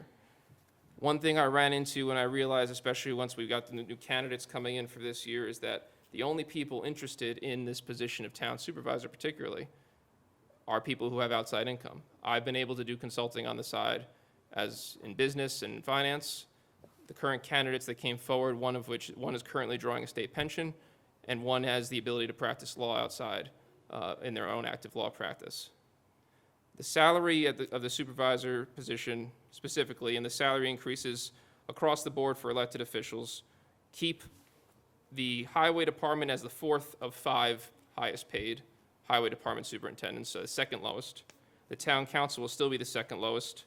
The clerk will be the 3rd lowest, though I will add that previously the clerk had received a $20,000 a year stipend to bring the current pay to almost exactly what it is now statutorily in this proposed legislation. That was kind of inappropriate. Elected officials shouldn't get a stipend on top of their income from the same body. It should be all of their elected official pay. So we're just raising this clerk's salary back to where it was with stipend 2 years ago. The supervisor, even with this pay raise as proposed, would still be the 2nd lowest paid supervisor in the county of Rockland. The pay for the town supervisor position went from $104,000 in 2009 to $109,000 in 2018. That was a total increase over a period of 10 years, 0.53% per year for 9 years. Previously, under the Kleiner administration from 1997 to 2010, the pay was raised 74 total percent at an average of 4.14% per year for 14 years. There was an additional pay raise proposed in the 2009 budget by Supervisor Kleiner that would have raised it to 4.24% per year for 14 years. If you include the increase to $150,000, the increase over per year for 10 years instead of 9 years will be 4.18% between Supervisors Whalen, Stewart, and myself per year, less than what would have been the case if the supervisor's budget was adopted in 2009 as presented by Supervisor Kleiner. If you had continued raising the pay at that same rate from 2009, from the level that was proposed in that budget, through the 2020, the salary for the supervisor would be $167,504. I'm proposing raising it to $150,000, and I'm not going to see a penny of it. I'm going to be paying the taxes. The amount of difference for the supervisor's position in the budget is equal to 0.014% of the total budget. Not 0.14, not 1.4, 0.014% of the total budget. I, as a taxpayer, someone who's going to be a private citizen, do not believe that we should be restricting the supervisor position to people who feel like they need a second income or people who will not leave a much more lucrative job, because frankly, running a $77 million budget and 300 employees, you do that in the private sector, you're not getting paid under $200,000 to $300,000. You're already going to take a cut. You should be somewhere close, somewhere where they can stretch and still keep paying the same mortgage payment. And 40% of town employees are currently paid more than the town supervisor. That's due in a lot of cases to the structural changes and just cumulative inflation. So as I said in my campaigns back in 2017, I will not raise my own pay, and I'm not doing that. But I am going to make sure and trying to make sure that what's best for the town is done. And I was hoping to do it free of the politics because I'm not running for office, but it seems to not be the case. So that's in the proposal. The same thing, again, highway, town clerk, second lowest paid in the county as proposed, so that we can have some sort of parity in terms of the last 10 years. If the pay was correct at 106 and 09, I can't imagine someone who thought it was correct at 106 and 09 thinks it's correct at 109 in 2020. After the salaries, there's another somewhat controversial item, which is something I don't necessarily want to do, but based on the finances and our current outlay of recreational activities, I believe is responsible fiscally. It is to close the Broadacres Golf Course. Right now, losses annually on that golf course are $100,000 to $250,000 a year, and there are millions of dollars of delayed improvements on it, deferred maintenance that has not been done because no one's sure whether it's going to be kept. Broadacres is 9 holes of golf across the street from 27 more holes of golf that are very well maintained over at Blue Hill. I play golf, I've played both courses. However, have 36 holes of golf, losing money on one of them, when you could actually gain that money back over to Blue Hill and make more money, and then also be able to do things like build a community center and build a town hall, as this one was built in the 1960s and is actually falling to the ground. We haven't had a community center, only town to not have one. We don't have new playgrounds. The first 3 new playgrounds are built in the last 20 years, just this year. I believe personally that both financially and recreational activity, options-wise, it would make sense to diversify, and this is a way to do it. I understand most of the board would like to try to keep it open, and I understand I do too. I just don't believe it merits raising taxes more to do it. I believe it's just something that works in the current proposal, but I'm willing to discuss it absolutely. There are, again, like I said, additional capital projects that will remain being funded, and we do have, hopefully, we have some pending land sales coming forward that we're looking pretty good at that will help pay for those. The town hall, the community center, we are applying for grants for major playground renovations and looking to fund additional ones in the bonding round that's coming forward. The sewer department, for years, there had not been any investment in the infrastructure that was directed through that department. The town board did a good job of trying to make sure things were going in the right direction, but a lot of times it was react to situations as they presented themselves. Our new commissioner, Eamon Riley, is doing an amazing job of proactively fixing issues, and that's going to cause us to increase bonding for them and increase some funding for them to make sure that they can stay ahead of problems, because instead what happens is you don't pay it in the budget and you pay an emergency settlement to someone whose house got flooded with sewage. So that change is important. The infrastructure there is the most expensive infrastructure we have in the town. Finally, we're investing in software that will allow for increased efficiency. We've increased the software budget. They're going to allow for things like fully online building permit processes, which lets people in the town do more with less, which is important when you've cut that many people from a workforce. And it also allows more convenience of access for the residents of the town. That basically sums up the entire thing. The other thing everyone has to be aware of is the shift in base proportion, where every year the change in value of residential versus commercial changes what the proportion of taxes are borne by each side of the equation. If the ratio had stayed the same for the last 2 years from 2018, the average increase would have been less than 1% per year between these two budgets for a residential homeowner. The shift in base proportion causes this shift because the commercial values across the county and state are dropping, and residential is generally holding fairly steady, is causing the share to increase more. So the actual per year increase is closer to 3% per year because of that shift in base proportion. What that means is that we as a town need to make sure that we are attracting additional commercial investment, and things like Chase are something that will help with that, but it needs to continue. So that's my representation of a budget that I just want to make sure everyone had, since we usually summarize things in hearings. I'm going to go ahead and we have opened the public hearing.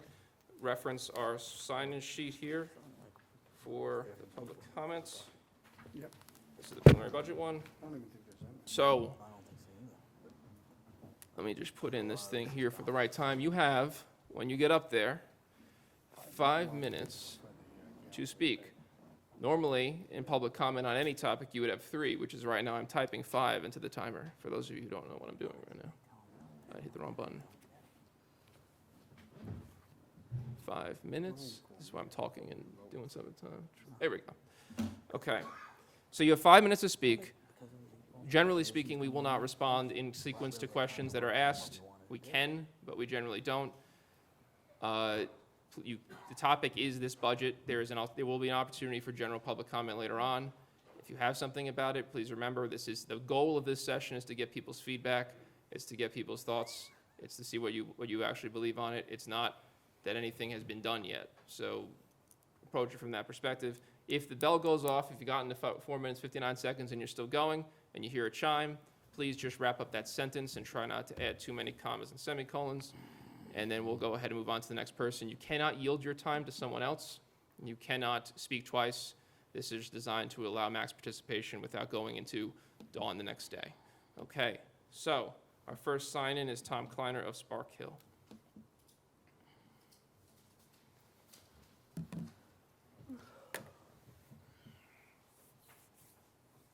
Supervisor Day, members of the board, Tom Kleiner, Spark Hill, former supervisor candidate for that position.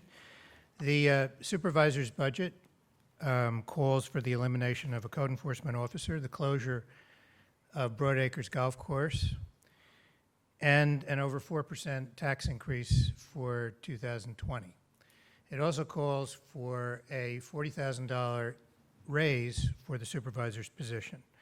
So particularly in light of these taxes and cuts, I believe the supervisor's salary is excessive and as proposed, and I urge the full board to reject it when you have the final public hearing next month. And let me just add, if I could, because reference was made by Supervisor Day, and there may be some additional comments by him and maybe others to follow me at the podium. When I was supervisor, the starting salary, the salary at that time was $60,000. A bipartisan salary commission was formed after several years, and that salary commission recommended that the salary be raised.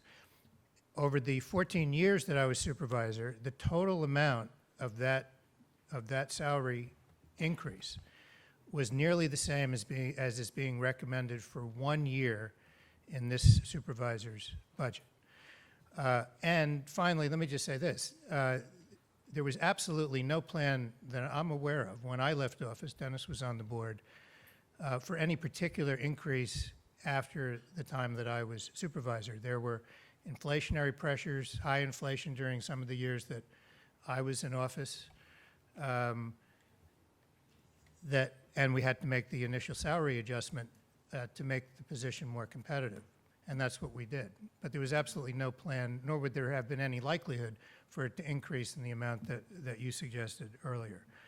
And the final thing is, neither my personal financial situation or Teresa Kenny's personal financial situation is really relevant for the issue at hand. The issue at hand is a $40,000 raise in one lump sum the right thing to do given these other issues that have been raised by the supervisor and the implications of the budget? I would say they are not, and the raise is excessive and should be rejected. Thank you. Thank you, sir. Anne-Marie Uhl of Blauvelt.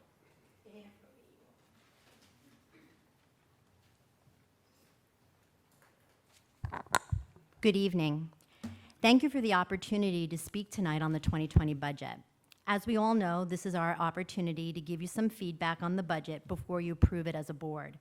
It's critical that you carefully listen to all the people tonight and also check the social media posts that have recently surfaced.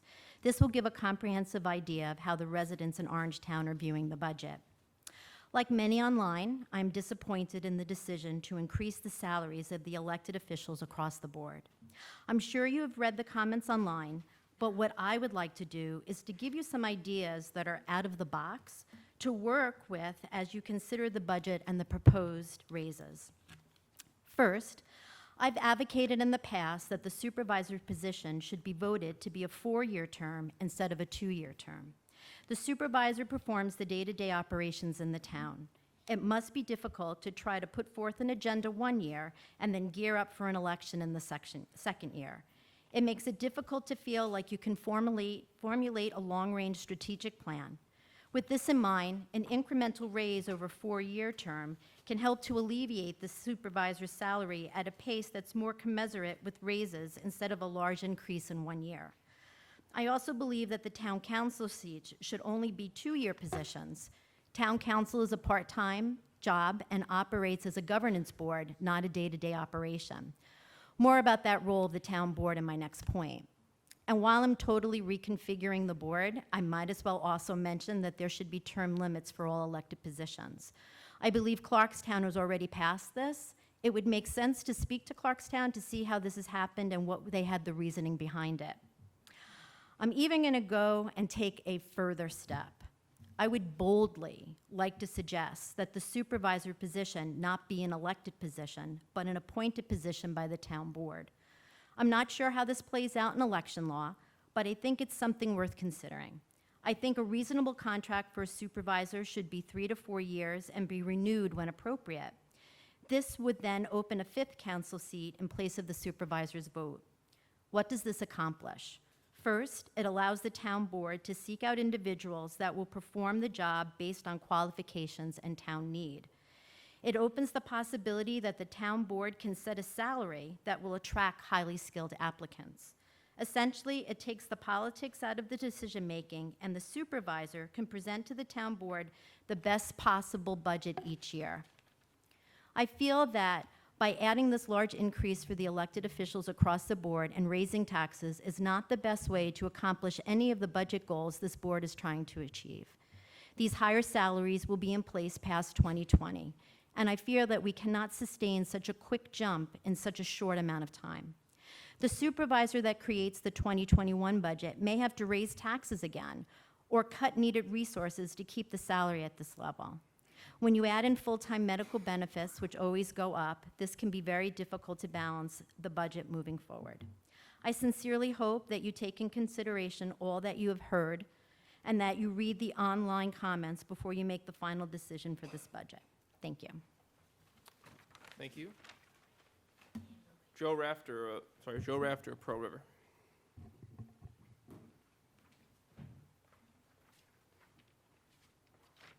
Good evening. My name is Joe Rafter, and I'm a 47-year resident of the town of Pearl River. I'd like to make a few comments about the supervisor's preliminary budget here tonight. Orangetown, and particularly Pearl River, have terrific school systems and second-to-none recreational facilities for our children, but very little for adults and even less for senior adults. To read that our supervisor wants to take away one of the only recreational facilities in Broadacres Golf Course, which provides an unbelievable service to our community, is very disturbing.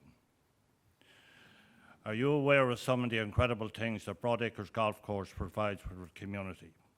Just last Saturday, there was a golf benefit held at Broadacres to raise funds to send disabled children to Lourdes. It is known as the Lourdes Kids of Rockland. What a fantastic day it was, and what a wonderful humanitarian undertaking that terrific year-round hard-working committee and organisation does for these children and their families. It was just incredible. This is just one of the numerous events held at Broadacres during the golf season. Several council benefit outings are held there every year, as well as political fundraisers and many, many more. You may not be aware of any of these wonderful things that happen at Broadacres week in and week out, year in and year out. Are you aware of what Broadacres means to the community? I think not, because if you were, you would not want to close it. Just to be able to play 9 holes is a treasure to many people, both young and old. Not everyone is able or desires to play 18 holes. This is why Broadacres is such a gem. You say that Blue Hill can handle the overflow of golfers from Broadacres. That's simply not true. Blue Hill can just about handle the volume of golfers it accommodates at the present time, which is almost 60,000 rounds per year. Where do you propose to squeeze the almost 20,000 rounds from Broadacres, including leagues, outings, high schools, etc.? Try calling up Blue Hill to get a starting time. You might be sadly disappointed that it is almost impossible to get a starting time with the volume of golfers and outings that they cater to, and you say that it can handle Broadacres' overflow. You also state that Blue Hill is better maintained. Well, let me state that I would stack up Broadacres' meticulously maintained golf course against any golf course in the county. Ask some of the residents that play golf in Orangetown. Blue Hill is a terrific golf course and possibly the pride of Orangetown, but it simply cannot handle the overflow from Broadacres. That is a fact. If you doubt me, please talk to the golfing public. They will tell you. Municipal golf courses provide a recreational facility for the residents of the community and are not necessarily run as moneymakers, although nobody wants to run them as a losing proposition. However, the town of Orangetown should also have an obligation to provide some recreational facilities to its residents, and especially adults, I might say high-paying residents. Is it too much to provide a recreational facility like Broadacre Golf Course that I doubt is running in a deficit position to the tune of $100,000 to $250,000 per year, as you state, as a service at a small cost to the town? Is that too much to ask? I thought that Blue Hill and Broadacres Golf Course revenue was in an enterprise fund. Is that not so? And if my assumption is correct, what is the financial position of that fund? Is it in a deficit position? Is Broadacres really costing the town money? The JP Morgan Chase facility currently under construction is a great asset and tax rateable to the town of Orangetown and should ease the tax burden somewhat. Broadacres is not a tax burden on the town of Orangetown. The town does not provide benefits, pensions to anyone at Broadacres, and for that matter, Blue Hill also, and does not have to pre-fund for future liabilities. So why propose closing the facility that does so much good for the great residents of this wonderful community? So I ask you, Mr. Supervisor, because this is your preliminary budget, and I ask the town board members as they review your submission to think what this will mean to so many people. People who enjoy playing 9 holes of golf, some before they go to work on a daily basis and some on their way home. Some who have kids and don't have the time or the wherewithal to play 18 holes, but 9 is perfect. Think of these people, your constituents, high tax-paying constituents, who you propose to take away one of the adult community recreational facilities we have in this great town of Orangetown. Thank you. Thank you. I'm not going to address everything because I'll wait for the end. No, I just want to say, if the simple fact of the losses, I'm not going to allow to proceed to the next comment. You can look at our audited financial statements. The course loses $100,000 to $200,000 a year in our audited financial statements. The rest I'm not going to address, but that has to be understood to be a fact. We can then deal with it. Gail Mandela, Pearl River.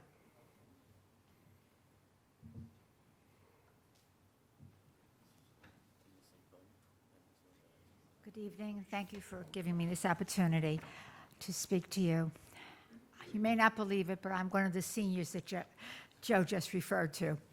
I am an advocate of keeping and wanting to maintain in best shape it can the Broadacres Golf Course. It is a small course, 9 holes, which may not seem like much to anyone who doesn't play golf, but to someone who is an older golfer, it is absolutely like giving Elmo to a baby, the best. It's easy to walk, which we couldn't do at Blue Hill. It's not easy for me to get tee time at Blue Hill either. They will only allow me to get tee time in the afternoons. I'm on the course with golfers who are much stronger players than myself, and the pressures that I feel with those competitive golfers before me and after me really takes the joy out of what a senior who worked hard to finally achieve this status can have. I would like to also make you aware that this year I was overly impressed by the number of young children that I saw on the course at Broadacres. I doubt if they would be comfortable at Blue Hill trying to learn this game. So it's not just for seniors, but it's for all ages. And as I look at you in front of me, I'm sure many of you have children and grandchildren that you went through or are going through the growing pains of teaching them sportsmanship and what it is to excel in a sport. Broadacres is the perfect learning environment for such a child. I also would like to let you know that I am on the league, the Broadacres Women's League, and I'm not just representing myself, but we're 62 strong, ranging from age 30 to 80 plus. We look forward to our Wednesday mornings. It's home. It's our community. It's a really family. And to take this away from us at this time would be a tremendous loss to all of us. And we are only one league of many that meets at Broad Acres weekly to share in this experience. I'd like to make a suggestion, and I hope I'm not shooting myself in the foot. But Broad Acres is probably one of the best kept secrets in Rockland County and in bordering New Jersey. And I don't think you do that kind of marketing so that other people outside of Orangetown who played there or outside of New York would bring in more revenue. We get the benefits of being residents and a senior resident by playing there.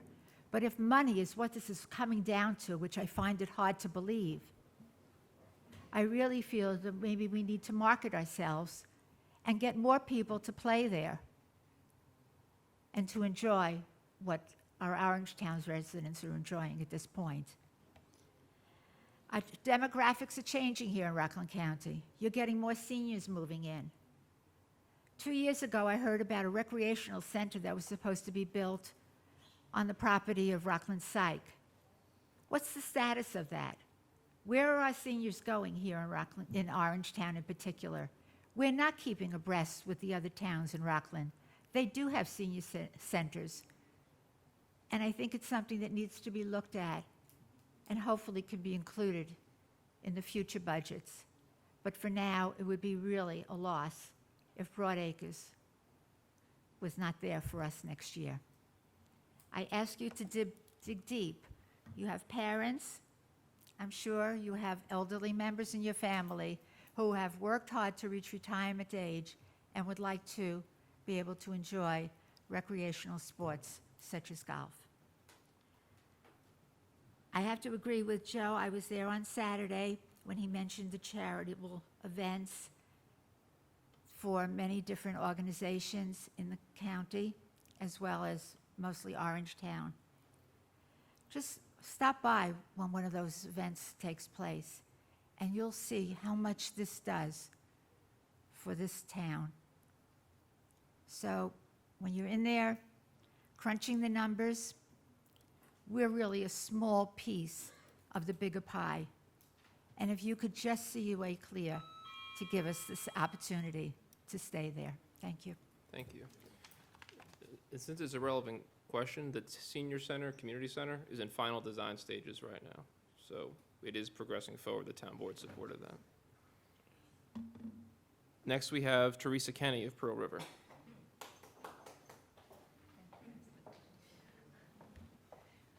I think this is the first time in the 23 years I've been here that I've stood here as a private citizen. So now I can take some knocks at you guys, and you can't knock back at me. Be careful. I tend to go back and forth with people. Okay. So, Teresa Kenny, candidate for town supervisor. At a recent debate, after Tom Kleiner denounced the proposed increases to the salary, I stated that I supported a fair raise. I never said anything other than I supported a fair raise. The mischaracterization of what I said is obvious if one just actually watches the little video clip that the Democratic Party put out. I say I support a fair raise. I say I don't know what the number is. I say the town board's going to decide, but I support a fair raise. I was called, and you guys are going to be shocked, but I was called unhinged in my response. The truth is I was, and I am, angry about Tom Kleiner's hypocrisy in this matter. Because when he took office in 1996, the salary was very low. And a few years later, when he was looking into raising it, I supported him. There was outrage then that he was going to be increasing his own salary by 30% over 2 years. But I supported him because it was the right thing to do. But then Tom went on to get annual raises of 4%, 4%, 3%, 3%, 3%, 3%, 3%, 3%, 2%, for a total of 74%. An average of 4.14%. If that rate had continued, the salary today would be $165,000. By point of reference, the average rate of inflation over the same period of time was 2.48%. When Tom Kleiner left office at the end of 2009, the salary was $104,503. And today, 10 years later, it's $109,503. The Clarkstown, Ramapo, and Harrisburg Town Supervisor salaries are approximately $170,000.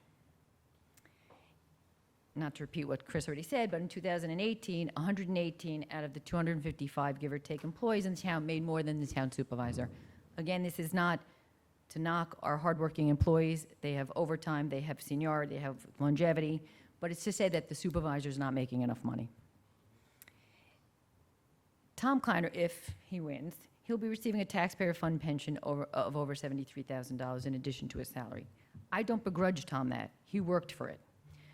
But I do object to his denouncement of a raise to the salary when he did the very same thing 19 years ago, but is now in a position to criticize the raise. To be clear, and despite any attempt by my opponent and his supporters to state otherwise, the town board did not make any promise to me regarding the amount of salary before I decided to run. I don't think this is about me, and I don't think it's about Tom Kleiner. I've been talking to people, and the reality is, if you want to have younger people in here with new ideas and fresh ideas, you're going to have to raise the salary. Otherwise, my kids are done with college, my husband has a good living, Tom has a pension. You want to have young people in here, and you're not going to do it if the salary doesn't keep up with what is in keeping with the job. Ultimately, it's up to you to decide what the fair raise is for the next supervisor. But my objection is to use this as a political ploy, and I find it's the ultimate in hypocrisy and everything that is wrong with politics. And in closing, I happen to agree that we should keep Broadacres open. Thank you. Thank you. Michael Lawler of Pearl River.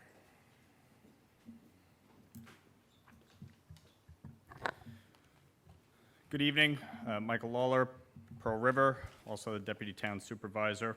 I just want to publicly commend the board, specifically Councilman Troy, and Divany, and Ballantyne. I think over the last 8 to 10 years, the three of them have worked very hard to be good fiscal stewards for the town.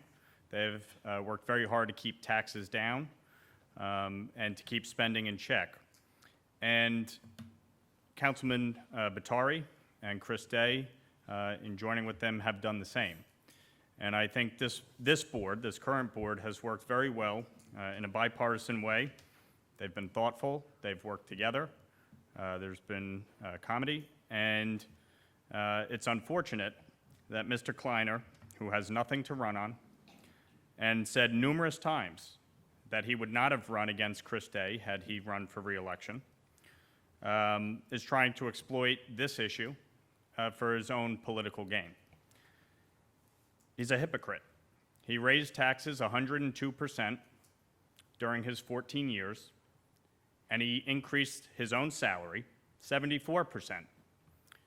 He voted 11 times to increase his own pay, and now he has the temerity to stand here and denounce a reasonable pay raise that hasn't occurred over the last decade.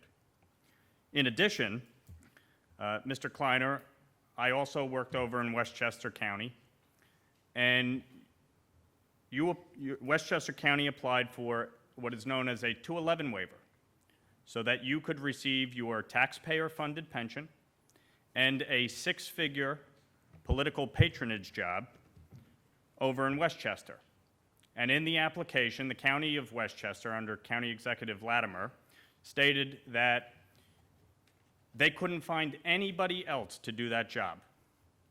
In a county of 1 million people, they could not find anyone else to do that job.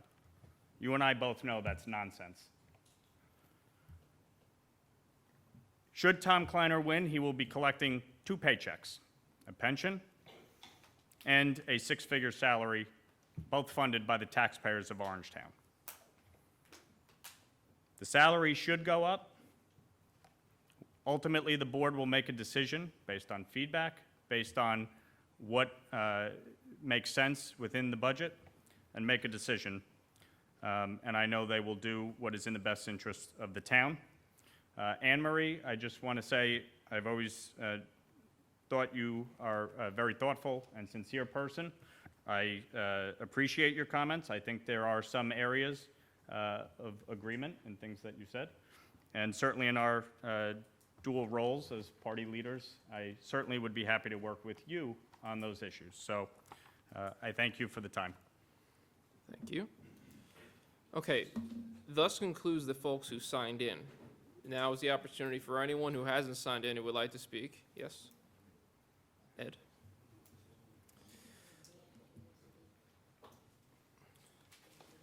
Good evening.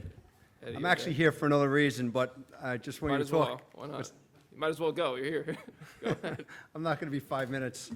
I'm actually here for another reason, but when you were talking about Broad Acres, I am Eddie O'Day. I'm one of the lead people on Lord's Kids of Rockland, and we did have our golf out in there on Broad Acres. You can't put a dollar value to something that's so special, intimate at this place. There's no way where we could sustain a golf outing to raise money at Blue Hill. It just wouldn't work. 9 holes is the way to go. Broad Acres, Joe's staff and Joe couldn't do enough for us. A couple of Dennis Troy was there. A couple of other people were there. Teresa Kenny. You know, it's just a magical, magical day where if you take that away, it's not, it's not going to be the same. We were fortunate where a couple of our young people with special needs golfed.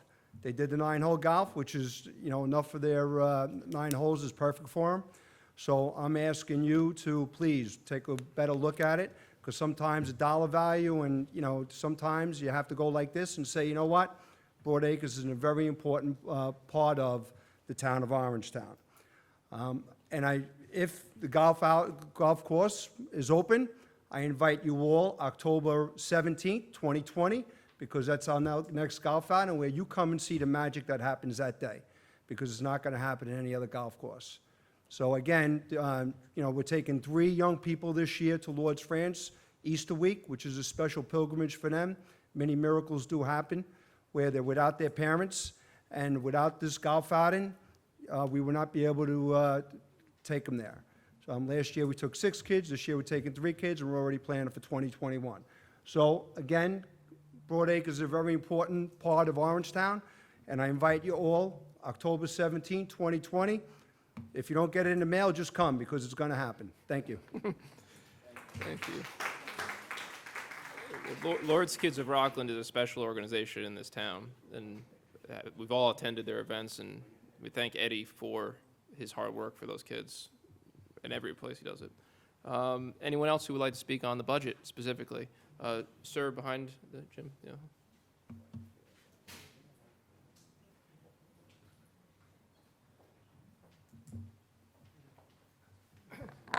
My name is Steve Edelstein. Sorry, could you say that again, sir? Stephen Edelstein. And then just move the microphone in front of yourself a little more there. Okay. Perfect. I'm one of those seniors that play at Blue Hill. But I also play at Broad Acres when I cannot get tee time at Blue Hill.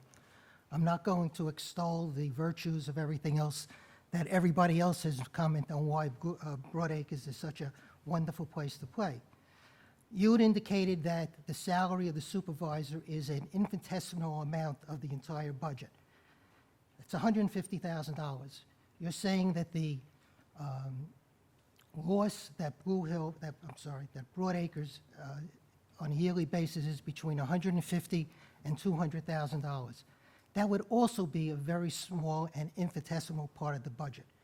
If you cannot find in your hearts to find that small amount in the budget to allow the seniors to continue playing at Blue Hill, then shame on you.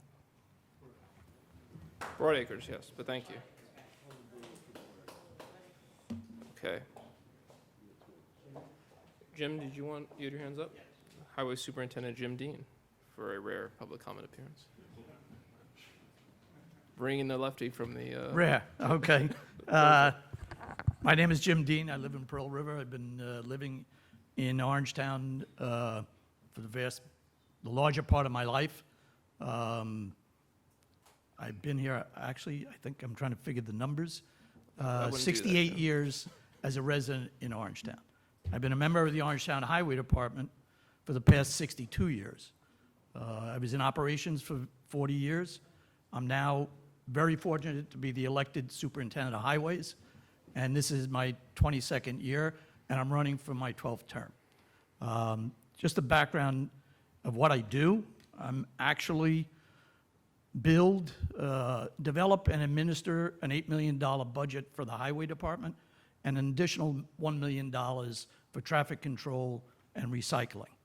I put a lot of effort into it, but my crew does a lot of effort.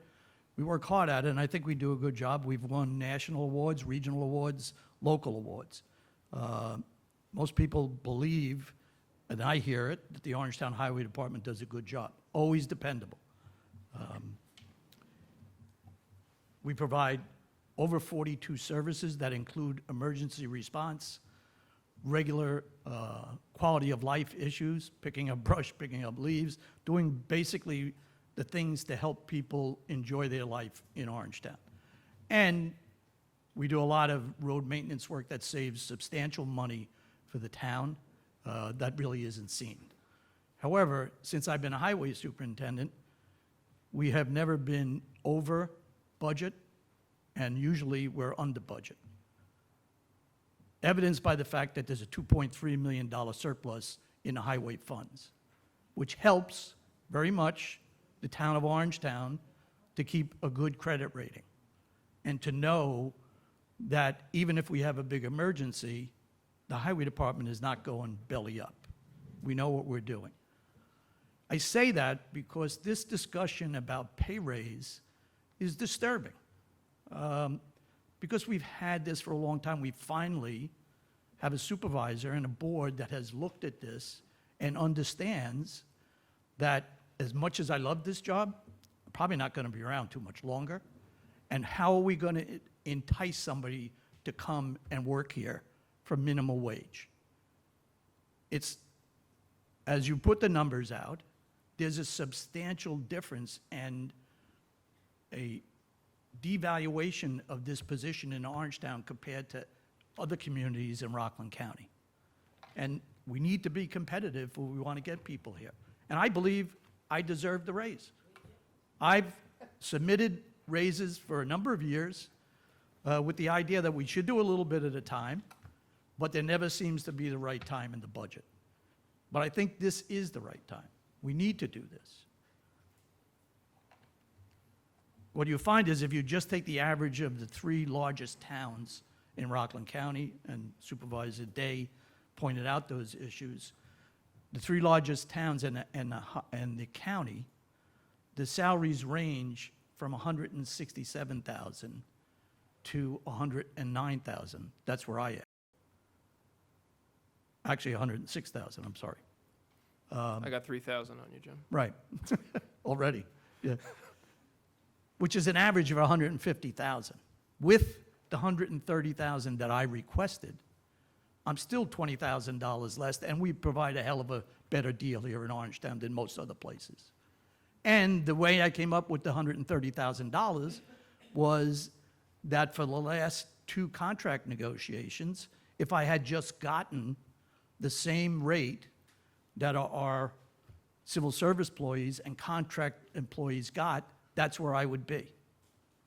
So it's disturbing, demeaning, very uncomfortable for me to be here and do this, but you know what? People have to understand that you should pay a fair salary. And if you expect to get people working for you at 100%, then you should be willing to compensate them for it. There are 13 department heads in the town of Orangetown. 3 of the 4 bottom ones are elected officials. The bottom one is the town clerk. The second from the bottom is me, and the third from the bottom is the supervisor. How does that make sense? How do you expect to have a working organization without recognize the people that are doing the job for you? I don't want to belabor that, so I won't. Thank you, Jim. Okay. someone, oh, yes, sir, in the back.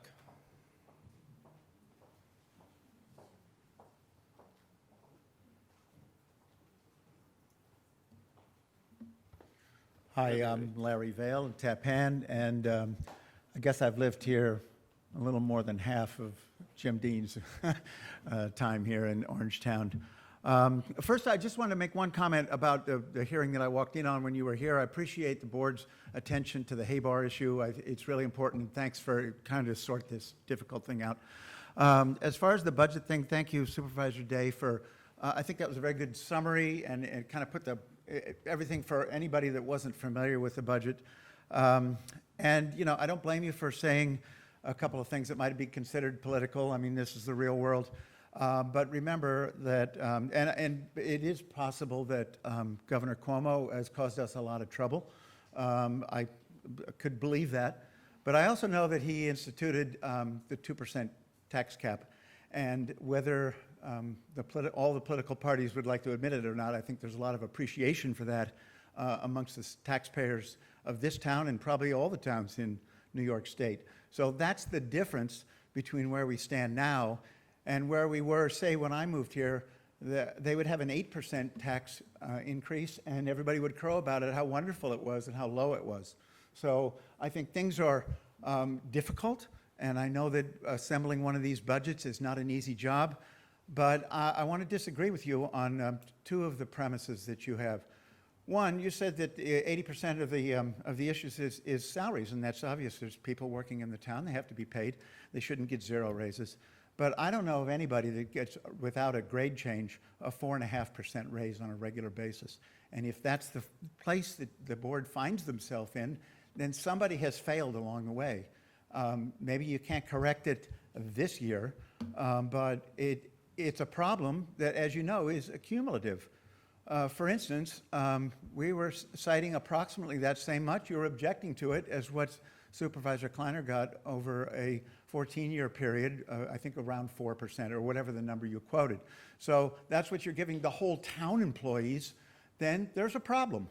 And I think the board should be accountable for that. The second thing I have a problem with is you may remember some elections ago, there was a change in the board demographic because it was perceived by the public that some of the board members had voted themselves a raise. Now, whether this was fair or not, and whether it was arguable, whether it was true or not, I don't want to even get into. The public perceived that the board had provided themselves with a raise. I think it was actually a benefit increase. And they were voted out of office. But I noticed this time the vote is conveniently after the election, and even if it were before the election, none of you are in a contestable election. And so this is a convenient time to do this because nobody will be held accountable in an election, except perhaps the two candidates for supervisor. And I think, I won't get political about this, but I'll just say people ought to pay attention to what they're both saying, because those are the only two candidates in the next election that are talking about this issue. So thank you for your attention. Thank you. Yeah, I want to clarify that, again, I only usually try to jump in when there's like a factual thing. I just want to make sure it's clear. The 4.5% number. So the contractual annual raises for the CSEA and PBA respectively, the regular workers and the police officers, are 2% and 2.5% per year under the last contract. When I say that the structure in New York State causes that, basically, especially for the PBA, there's binding arbitration, and we're only allowed to compare our salaries to adjacent towns, which means Ramapo and Clarkstown, who both are paid more. If we went to arbitration instead of giving them the 2.5 with other givebacks, we probably would have been having to give them the same pay raise anyway, and also paid for arbitration, because that's what New York State structure is. 2% for the CSCA, there's no binding arbitration, but similarly, the structure of public sector unions in New York State leads to very strong negotiating positions for them. So one thing I said in my original speech about a month ago, I guess, was that future boards and future unions, more importantly, who want to protect their membership from future personnel cuts, are going to have to make sure that they account for the additional gap, that 2% more to 4.5% of raises as people's time in service and grade change over their course in service. So our 4.5% increase in personnel cost, which you're right, it was logically a large chunk of the budget. It's what basically the town does. It employs people who do things, is inclusive of salary scale increases as people stay. So we hit refresh on our budget sheet, and we get the guaranteed 2% for some, 2.5% for others, and then a guaranteed randomness of other people that adds to that extra 2 to 2.5% for a 4.5% base increase. Again, future unions especially are going to have to try to be realistic as to what they can gird from the town in negotiations, because the structure of New York State's union negotiation system very heavily favors pay raises for public sector employees, and that's just a fact. When it comes to the political question, you're right. I put it forward because I'm not running for office again. I would not put it forward if I was running for office, because I promised I wouldn't raise my pay in a year in which, one, taxes are going up, and we are under the cap. There's some confusion sometimes. It's referred to as a 2% tax cap.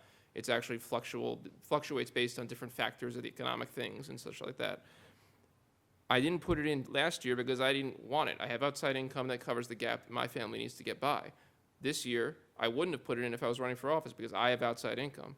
On my way out, I want to make sure that we don't have to have candidates that have outside income, like the two candidates who are running, so that we can have it open for people who are qualified to run this town. I actually also, as Mike said, I agree with most of what was presented by Anne Marie as reform options to bipartisan things.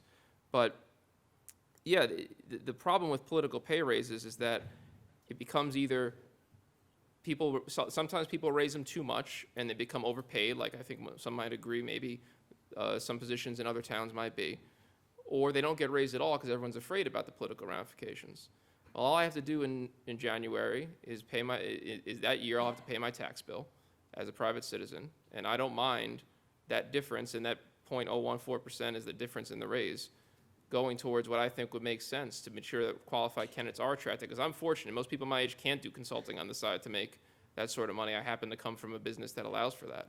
But someone who's in their early 30s with 4 kids, going on 5 for me, I wouldn't be able to do this job at 109 and live in a middle-class house in Orangetown. The median income for a family is like $170,000. So that's why I put it in, to avoid that political stuff. And so I could fix something on my way out the door and take the heat for it if necessary, but it's what I think is best. So, anyone else to comment on the budget hearing specifically? Yes, Mr. Tompkins in the back.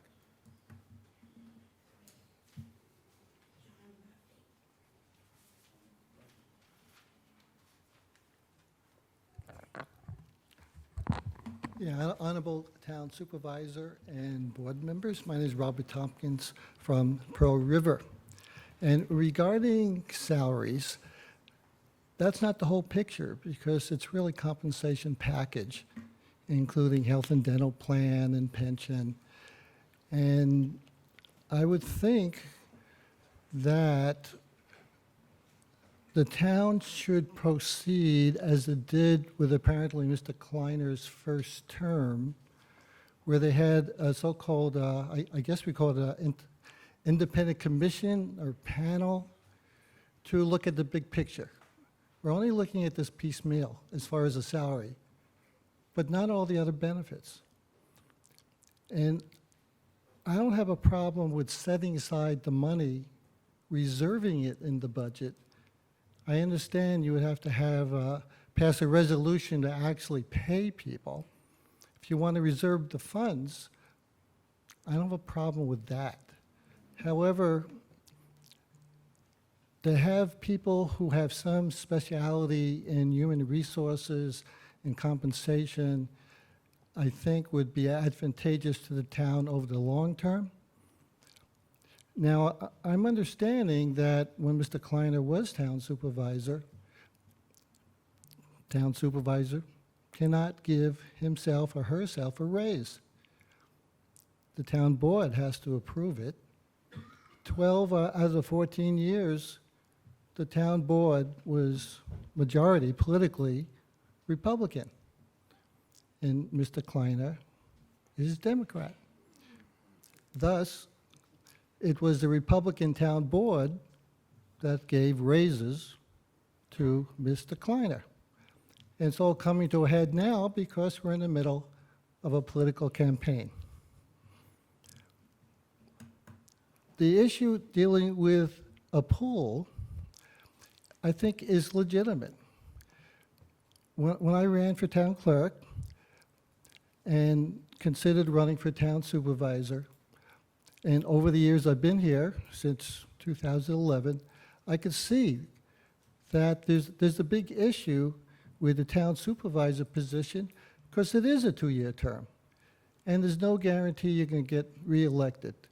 And there's a big risk for someone who has a family and other obligations to commit themselves. And then they may be out of a job after 2 years. I mean, but conceivably, it's the same thing with the town clerk or the highway superintendent. I'm in support of what Anne-Marie Yule was saying. I've always been, because I've worked in city government in Southern California. After I got my master's in public administration from Cornell, I went out west as a young man because this model is not a good model. The town board, town manager is a good model. However, it requires a state law. So it's, in effect, it's off the table. One of the issues or risk is that if we pay a certain amount now, down the road, you may find people want this position, they may not be qualified. Just because of the nature of the political process, you may have people who are not qualified running for office. And you may have people who are actually going to be overpaid to be in this executive position. And that's not a good thing. And what we have in civil service is a step system. You get a certain amount of money your first year, you get job experience. If you're doing a good job, you get a raise. And that goes on over you. You don't have that here? Okay. Where my experience in the city council, city manager system, that is the experience. But you don't have that with a town supervisor. You can have someone who's unqualified who really gets elected and they're overpaid. So my fear over the long run is that it's going to be a corrupt process down the road. Thus, I encourage you, if you want to set aside money, don't allocate it until you have an independent panel looking at all these possible ramifications and looking at the total compensation system for that position, not just the base salary. Thank you very much. Thank you. Dennis, you have something you want to add? Or what do I stand? Okay. Is there anyone else to speak? And if it's Broadacres, I think we probably have the votes of Broadacres right now, so we're just going to head that off with the pass. John's not raising his hands. No, they're ma'am, yes, sorry, in the back.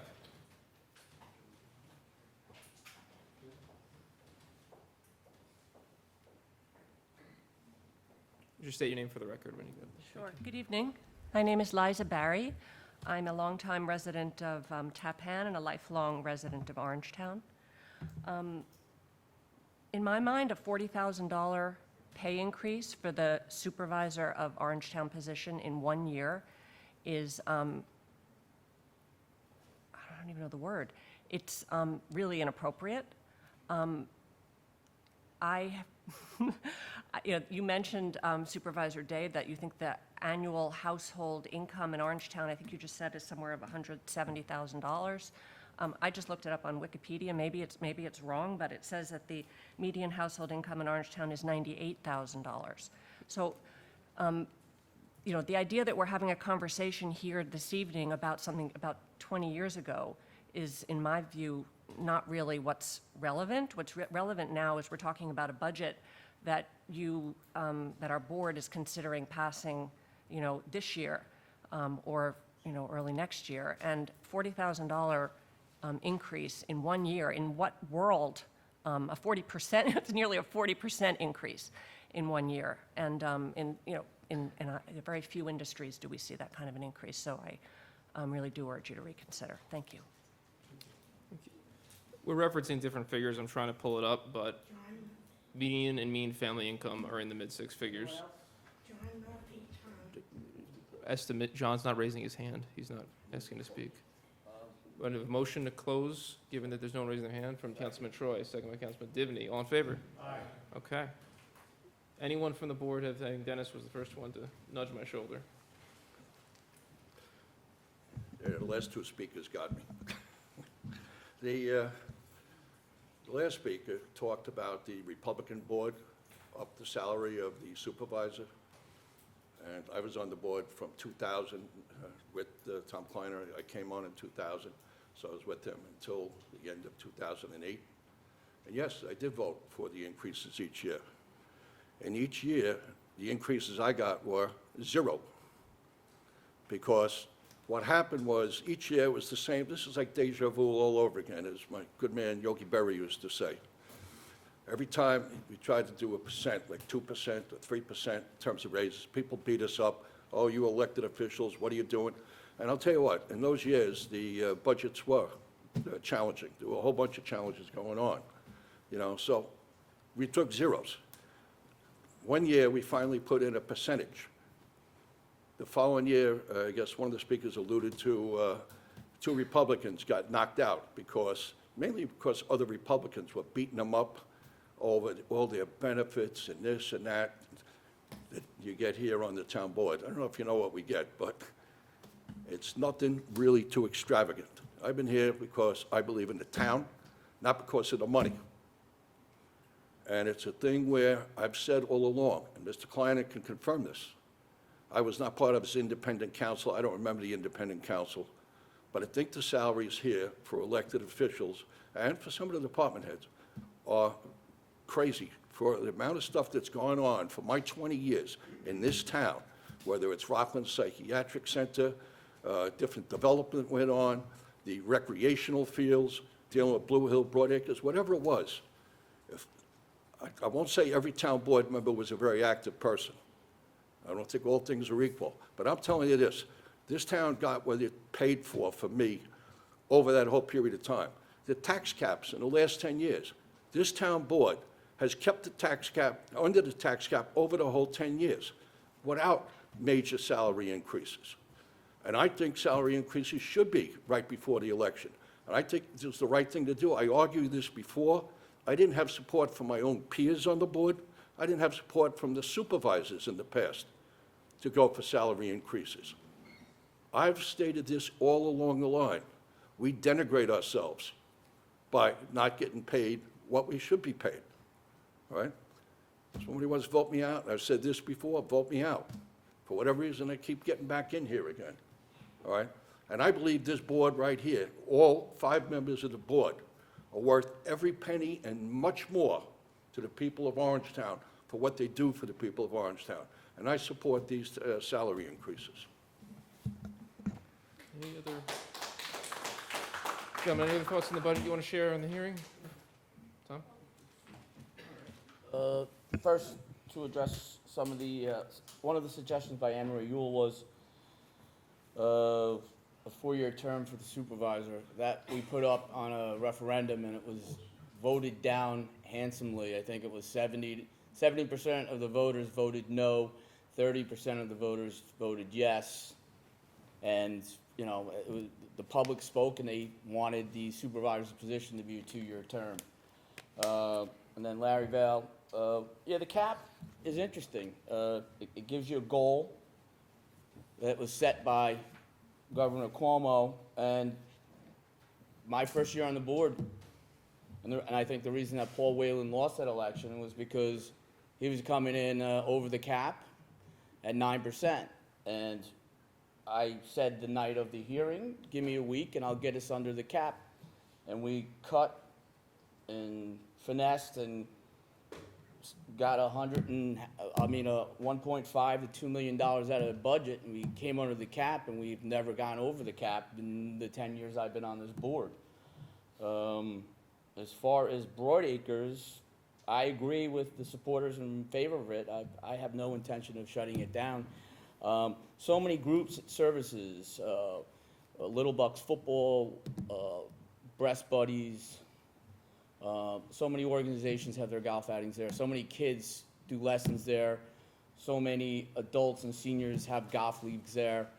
I think it's, as Dennis always says, it's the gem of Orangetown, and it is. And seeing how we worked hard, myself, Dennis, and Paul, to have applied golf take over Blue Hill, and now Blue Hill is showing a profit, and the combined courses, Paul, you can say if I'm wrong, are not showing a loss. I think the golf is definitely, both courses work hand in hand, so we're not showing a loss as 36 holes we're showing.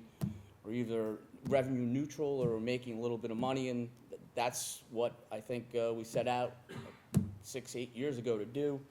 And as far as the raises, I will not be voting for them, but I understand the reasons that the supervisor and other members of the board do support them. It's just been my personal opinion is that, you know, I'm not on this board to vote salaries in for the elected officials. Dennis has never liked that position that I've taken. No, and I understand it, but it's just, it's my opinion, and I don't have any beef with the rest of the board. It's just how I've been since I've been on the board. Paul, you have anything? Sure. Okay, a few different things. I absolutely agree with you, Anne Marie. The supervisor should be a 4-year term. And I would be all in favor of putting it out for another public referendum, because I think we need another go at the apple. It's a very hard job, and it's taking a majority of supervisors a year to figure out what they're doing, and then the next year they're running for reelection again. So I just think it's unfair. And as someone who ran for election, as you did, you know how hard it is and how time-consuming it is. So I do agree with you on that. Broadacres, I am 100% for keeping Broadacres open. We did negotiate, and I took a lot of heat for it, for getting Applied Golf in here to run the 2 courses. It was about $1 million swing. So while it is an enterprise fund, it still has a big loss because of all the losses up to when Applied Golf took over. With that being said, Blue Hill is making enough money to cover the losses at Broadacres, and who cares? It's a recreation for our community, and it's a great asset. And if we're breaking even on it, what else can you ask for? To me, that's a home run. So I am 100% for keeping Broadacres open and Blue Hill open.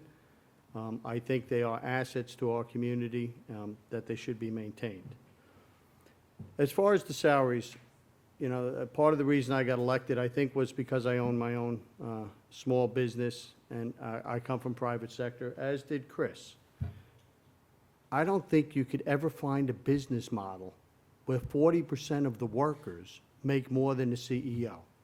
And if you found it, I guarantee that it's not a working business model. It just doesn't work. For anyone to say that we're doing this for the money, I lose money being on this board. I spend more time as a board member than I do in my own business, and then I won't bid on jobs in Orangetown that anything came before the board. So if you think I'm doing this for the money, you are absolutely way off base. I do this because I love this town. And I honestly love this town. I think that the proposed salary increase for the supervisor is not only warranted to get the talent that you need to run this $77 or $70 million budget. When we went out for department heads, we all talked about it. Tom was the first one to say, you're not getting a qualified guy at that salary. The same thing goes for the supervisor. If the supervisor's making less than 40% of the people who work underneath them, you're not going to get the best supervisor that you can get. So it may not be a popular position, and it's a hard position to take, but I honestly do feel that it's warranted, that the salary increase is warranted, and I think it's fair and just to bring it up to that level, which again is less than 40% of the workers in the town. That's about it. And just to add on to that, Paul said he would absolutely support a 4-year term for the supervisor. That being said, that's the reason why I think it is appropriate for the town councilman. You can't have people running all together where every other year you're taking a year out to run for re-election. Nothing gets done. We get a lot of stuff done on this board, and I think it is because you have staggered terms where you have 2 councilmen running every 4 years. And I couldn't imagine having to run every year, because running takes a good year, you're out every night, and, you know, as someone with young children, I would never be able to do that every 2 years. It just, and who's ever run for office doesn't realize what it means to run, because you are out for every event for 2 years, you know, during, yeah, I see you playing the violin. Thanks a lot, lady. Jerry, you have anything? Yeah, I fully support Broadacres. I always have, and I will continue to. I want to call myself a golfer. You laugh, Joe, but I try. You're a swinger of golf clubs. Is what I Yes, would yes, call it. yes. I'm swinging up for 18 at 9, so I'm fine. The issue of raises, I think that I was in favor of some raises. I'm not sure of the amount, but I think that they definitely are warranted in some cases. However, I think there's room to discuss further. And when we get together, which we have not yet, we'll see what we can come up with. There's always room for movement. Golf. Every day. Teresa, not Teresa, no, I'm sorry. Anne Marie, we spoke this afternoon. You know, I told you about the 4-year term I would support, but it would have to be a referendum. We weren't sure about that earlier. You know, but there are other options, and I think that, you know, if we have to look at other options. You know, we're looking at other options when it comes to budgeting and when it comes to services and so on and so forth. You know, people come up to Rockland County, especially Orangetown, which I believe is the best town in the county, and they want things, and we're providing them, but it is getting more and more difficult to provide what people expect. So, you know, we'll keep trying and go from there. And I want to thank everybody for coming out tonight. Your voices have been heard by me, and I'm sure by the rest of the board. We'll get together and see what we can do as far as coming to agreements. Thank you. Thank you, Jerry. I'm just going to touch on one thing. I did get to speak the most, so I'm not going to go in great detail. One thing that was said kind of bugged me, because I decided to do this and not vote for my own pay raise. And to try to imply that a past elected official who voted for his own pay raise somehow was not responsible for his own pay raise, that it's someone else who did it, and poor him, he had to accept it and cash the checks. It kind of denigrates like what I'm trying to do here. I'm raising the salary because I think it's the right thing to do for the town. I'm not going to get any of it. It's to make up for a lack of raises that have brought the proportional salary of what was proposed to be 106 by a past supervisor a decade ago, 11 years ago actually, closer to what it should be based on similar increases. It was never raised for 11 years essentially, or 10 years. The budget process works as follows. We're talking about my proposed budget here. I proposed it. So if you're going to propose something, own it. I'm owning the proposal for Broadacres. I love Broadacres. I played there. I've been to the Lord's Kids outing. I like golf. I'm terrible at it, but I like it. And I play at both courses when I can, because again, I have 4 young children, so I don't get to go away on weekends very much. But the fact is, I'm owning that proposal. I'm owning the proposal for the salary increases. Own what you do in life.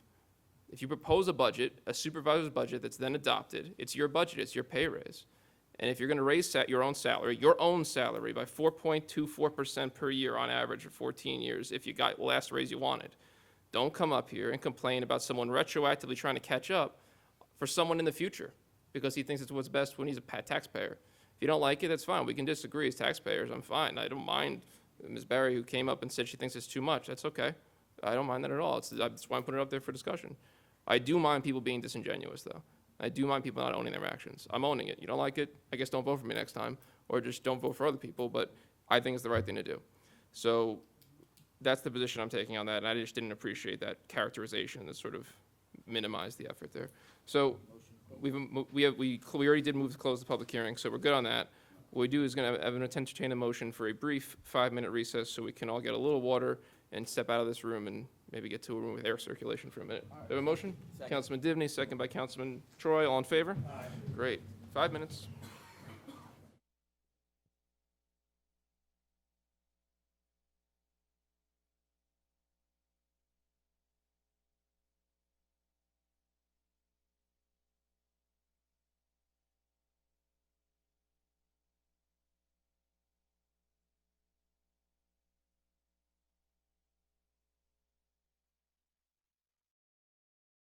All right, we have one more public hearing.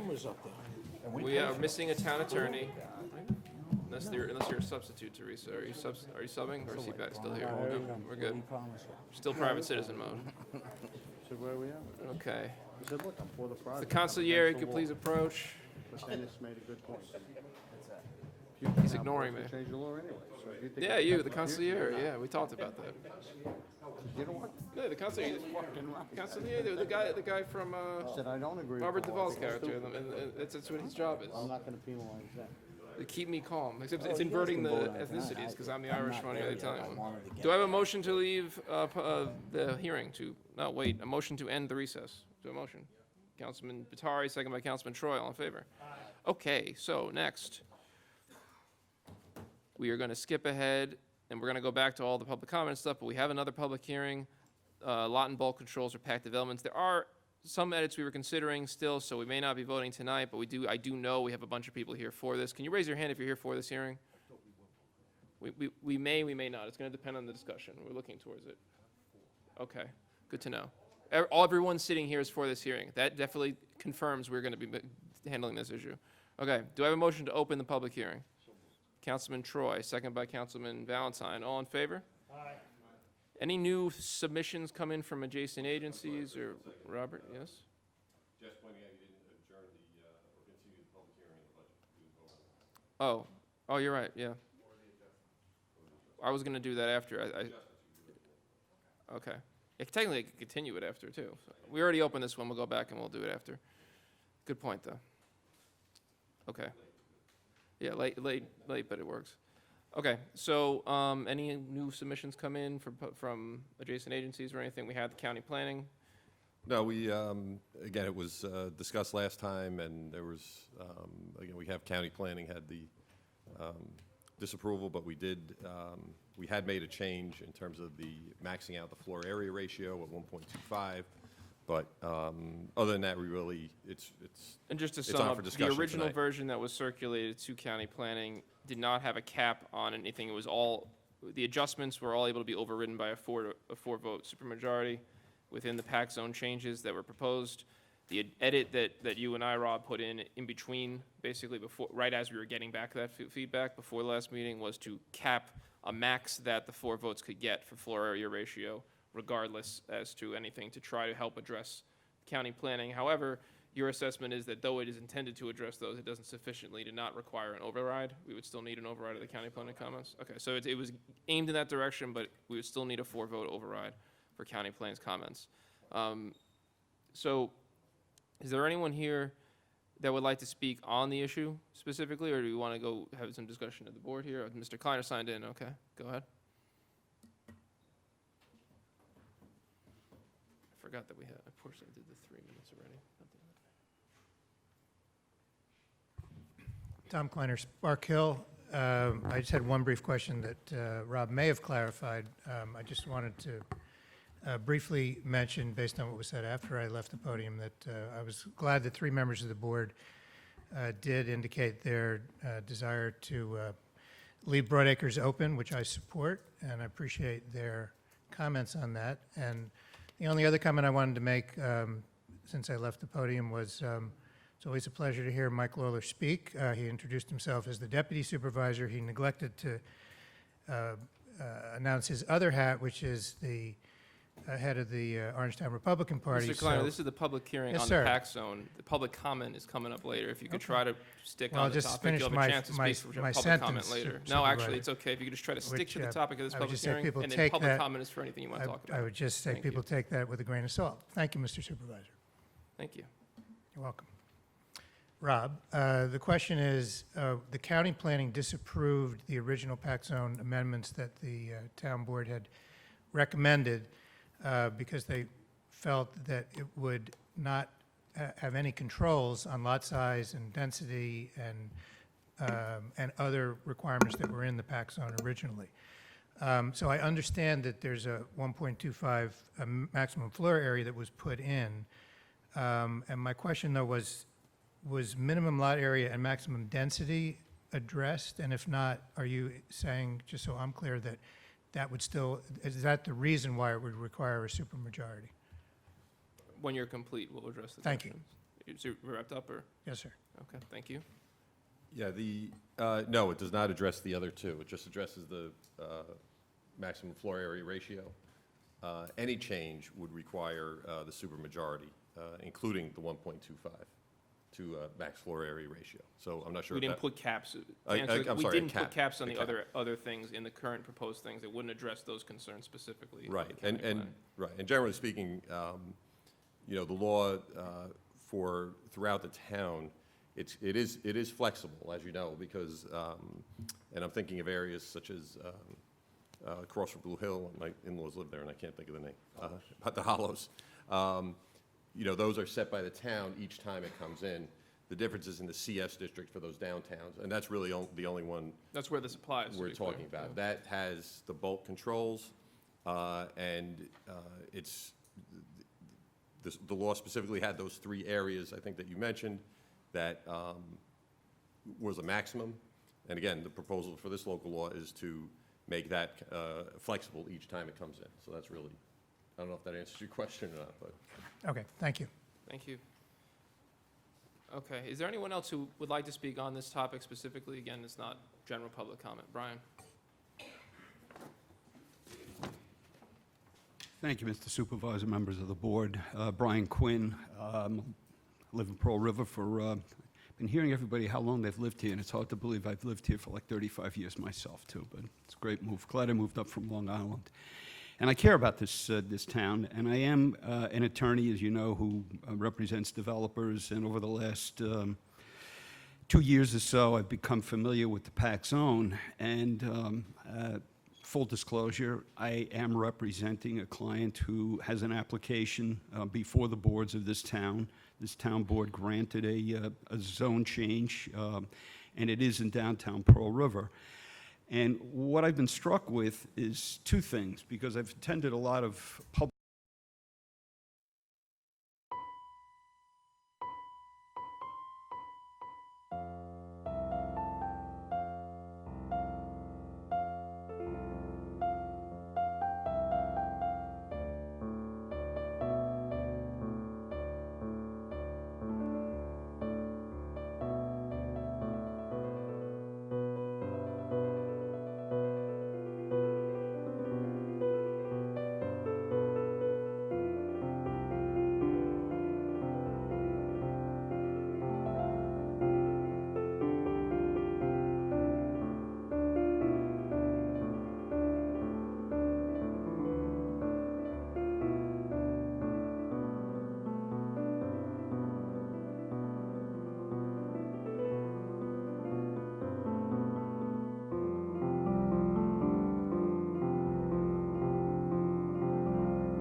used for less desirable projects, and I understand that. So this is an attempt to give this board the authority to do all of the things that are necessary to grant the required context and bulk regulation. So I think it is a good idea, and I'm hopeful that this board will approve it. and approve it tonight, because we've spent an awful lot of time on our project, and there seems to be a real demand for this kind of housing, and we're hoping to get a project like this underway in downtown Pearl River. Thank you. Brian. I think before we continue for more public comment, John, you want to speak? Okay, I'll defer to the longtime county legislator before I interject. My name is John Allen Murphy.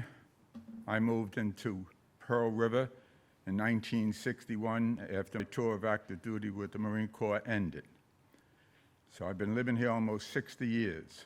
And 50 of those 60 years, I've devoted to special needs housing.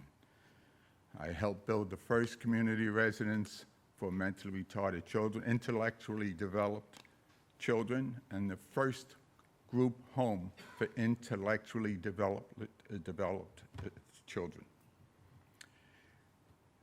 My experience in finding housing for that population led me to create housing for the mentally ill, and I'm the largest single provider of community living for people who are mentally ill. This, in turn, led me to have to look at the housing for the homeless.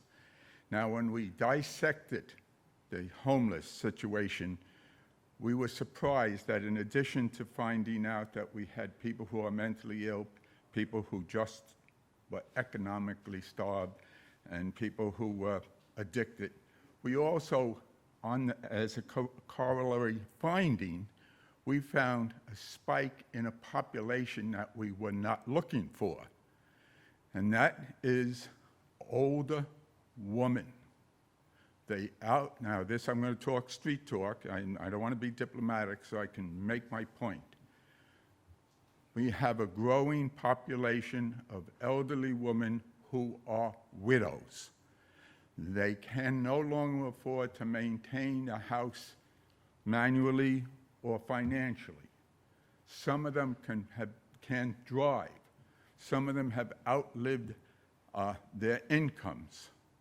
But they don't want to leave here because they're an important segment of something that we don't think about, that Orangetown is a 3-generation town. You'll find more grandmothers, mothers, and children living in Pearl River because as the families expand, they want to stay here. Now, when we began to look at what was the best cure for their problem, of course, Thorpe Village came up. But Thorpe Village is not available, is not appropriate for everybody.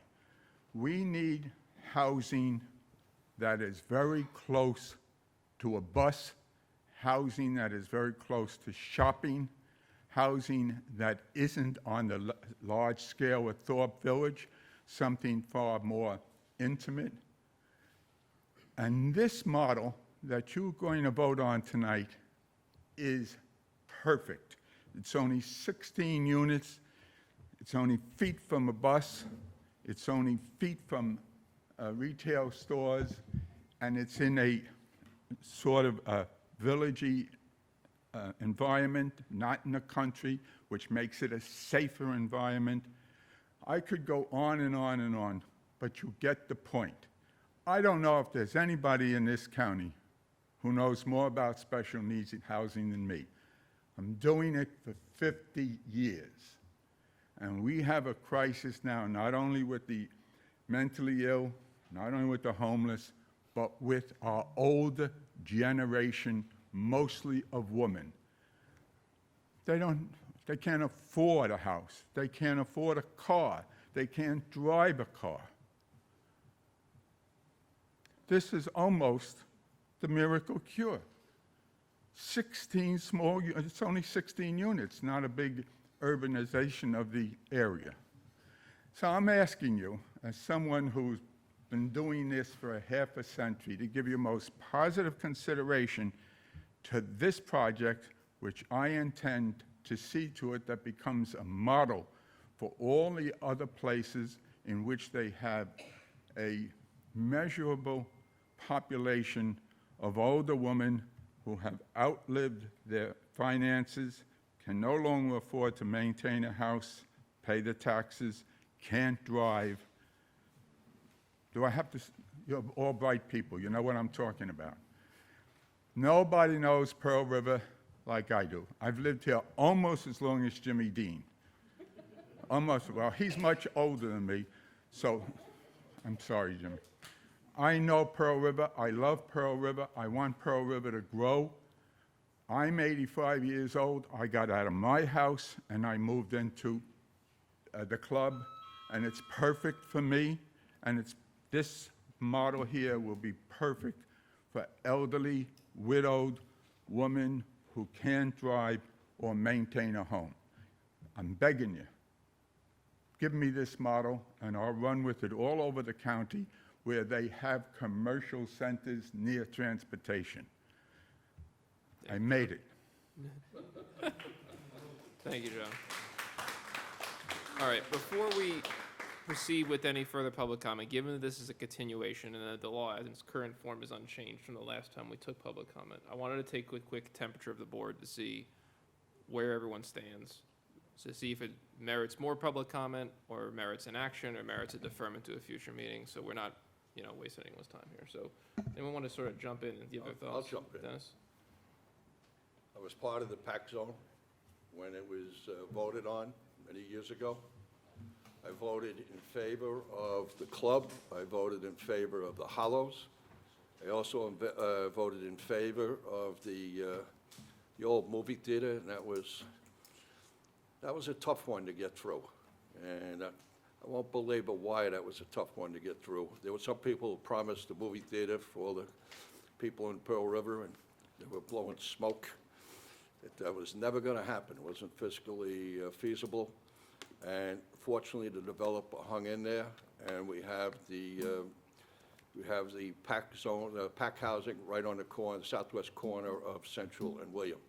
And I believe this fits in right with that.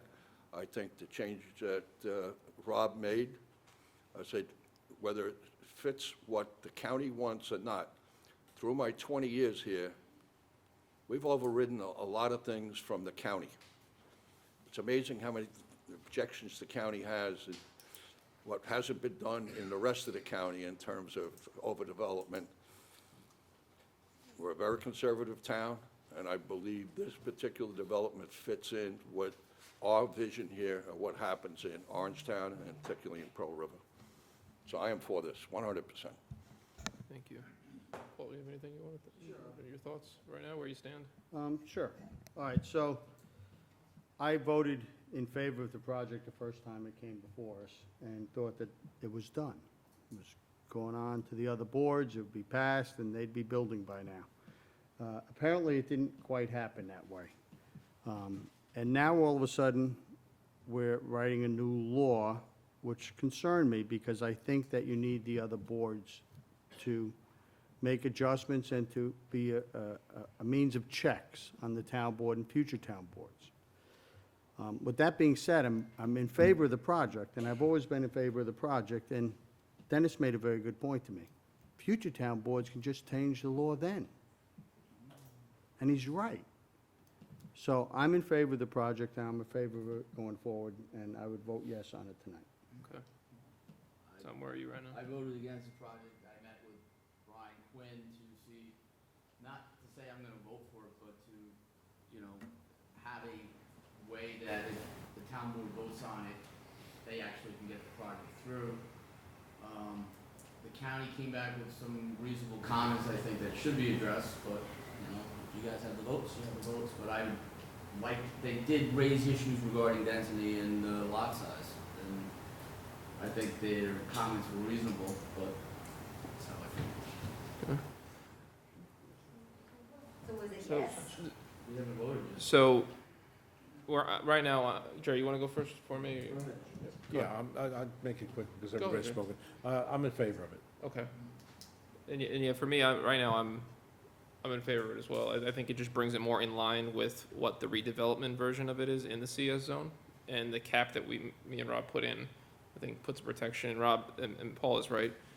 4 votes required. I mean, you can do anything with 4 votes. So if it's a bad board, they can just put a new zone that says Empire State Building's allowed in wherever you want, and they could do it. So I think we did put a little protection in there, and I just think that right now, the reason why you've only seen one successful development in the downtown is because the way it's written, the density permitted is not sufficient for a downtown development unless you have a converted space like the movie theater technically was, and it was a real stretch to make it fit in there from reading up on what happened. So I'm in favor of it right now. So if, so unless anyone feels they want to actually add an additional public comment, given that we now have 4 votes, which is sufficient to pass it, I'm going to move that I will move it since I just suggested, move that we close the public hearing. And is there a second? Councilman Troy, all in favor? Aye. Okay, so referencing your agenda, we just voted on item 21 to close, and now we're on item 22 to declare lead agency and the secret and such. Is there a motion on that?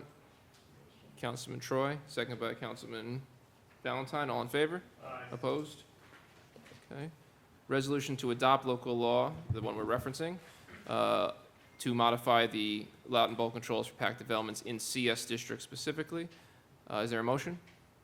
Councilman Troy, second by Councilman Batari. Yes? So there's a vote and a second. This can't be approved. As I indicated, this can't be approved unless the county planning comments are overridden, and we'll take a separate vote on that if that's where Certainly. the Do we board's do that going. first? And you would, yes, now that's been seconded and moved, and we would have to provide a reason. So if you want to ask somebody for a motion to override county planning's disapproval, it's really one paragraph. Do I need to state a reason, or is it written somewhere? No, we need to state a reason. I have a proposed reason. Can you read off your proposed reason, Rob, so we can then reference it, since we talked about Well, why don't we the- take a motion All right, do I have a motion, to override? a motion to override from Councilman Troy, second by Councilman Valentine. Okay, All right, and we're not going to again- vote yet, we're going to wait for the Right. language. Based on I'm kind of off the top of my head a little bit here, but based upon the comments of the board, what county planning is saying is specific criteria should be established, or must be established to guide the boards in decision-making. As indicated, PAC zones are a function of town board approval every time. It's a local law every time a project comes in. The flexibility gives the town board, the approving authority, the flexibility to adapt each project to the specific conditions. And the fact that there's a requirement of a supermajority provides some control over any lot area, floor area ratio, or density parameters that a board wishes to address with respect to CS zoning. Particularly, and again, I'll write this up, but particularly in light of the fact that the majority of or a good portion of the PAC zone as existing provides for the flexibility each time an application comes in. So this is consistent with the existing law, and it just kind of expands that for CS zoning. So that would really be the reasoning, which I'll make a little shorter in a Okay. comment We work with the tomorrow. clerk for an exact recollection. I thought of she what was you writing said. that down. and everything else. Word for word. Okay, so Dennis has just moved that for that reason and been seconded. So we have to vote on that one first? Yes, and I asked for a roll call on that. So a roll call to override the county planning as per what Rob just read. Rosanna, whenever you're ready.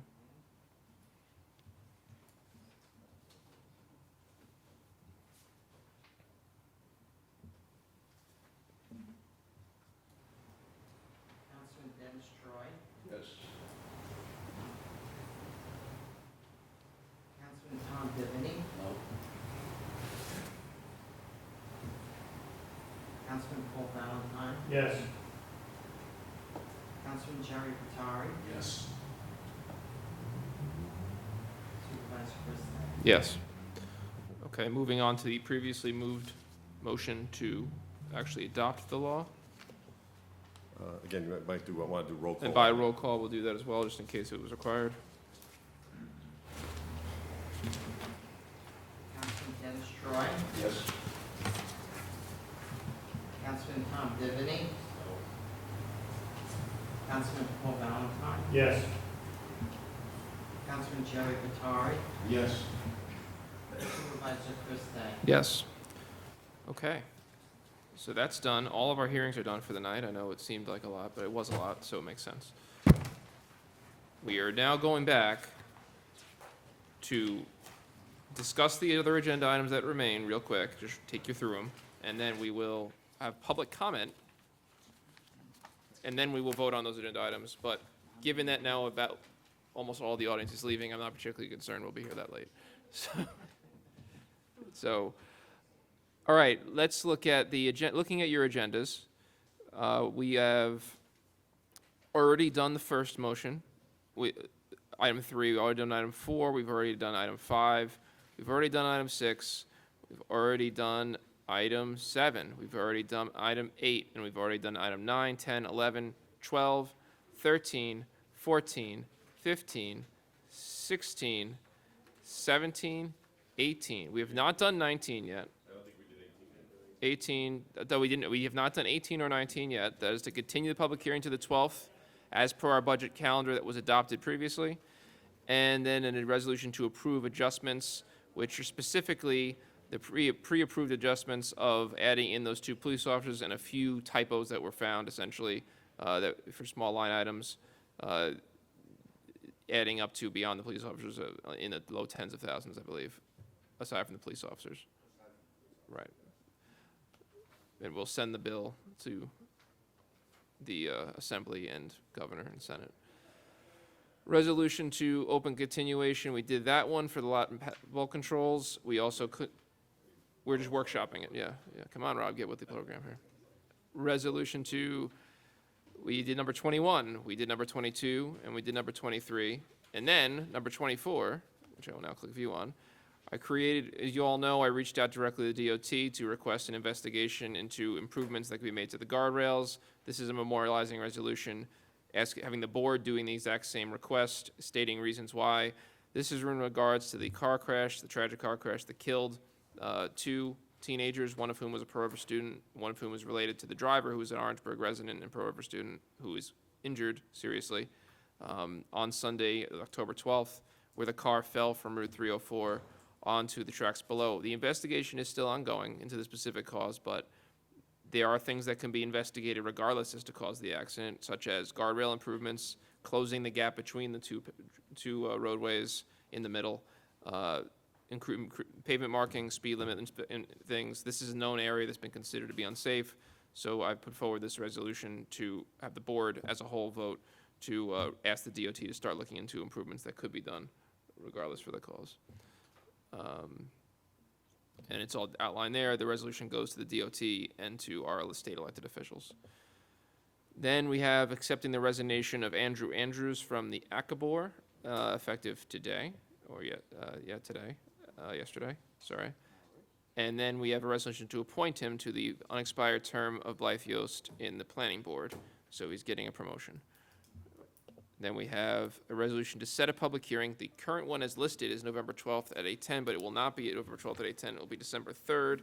And seeing that we have nothing on the agenda, I'm going to call it at 7:45 p.m. So we will vote for December 3rd, 7:45 for the HABOR, as we will change and circulate at a subsequent meeting in time to be able to do that hearing, taking into account all the feedback today, which was a good discussion, by the way. Well, that's why I'm going to have a meeting with them. Then there's good news. Adopt a Spot, the Walkway of American Heroes in Tapan, where we have our monument to specifically Camp Shanks, but also all of our service members. We had a previous donation, both helped out by United Water, or by Suez, sorry, and one landscaper who installed irrigation system there, which was done and is installed and functioning. And now another landscaper is adopting the spot for plantings and maintenance. So we will improve the appearance of that spot substantially.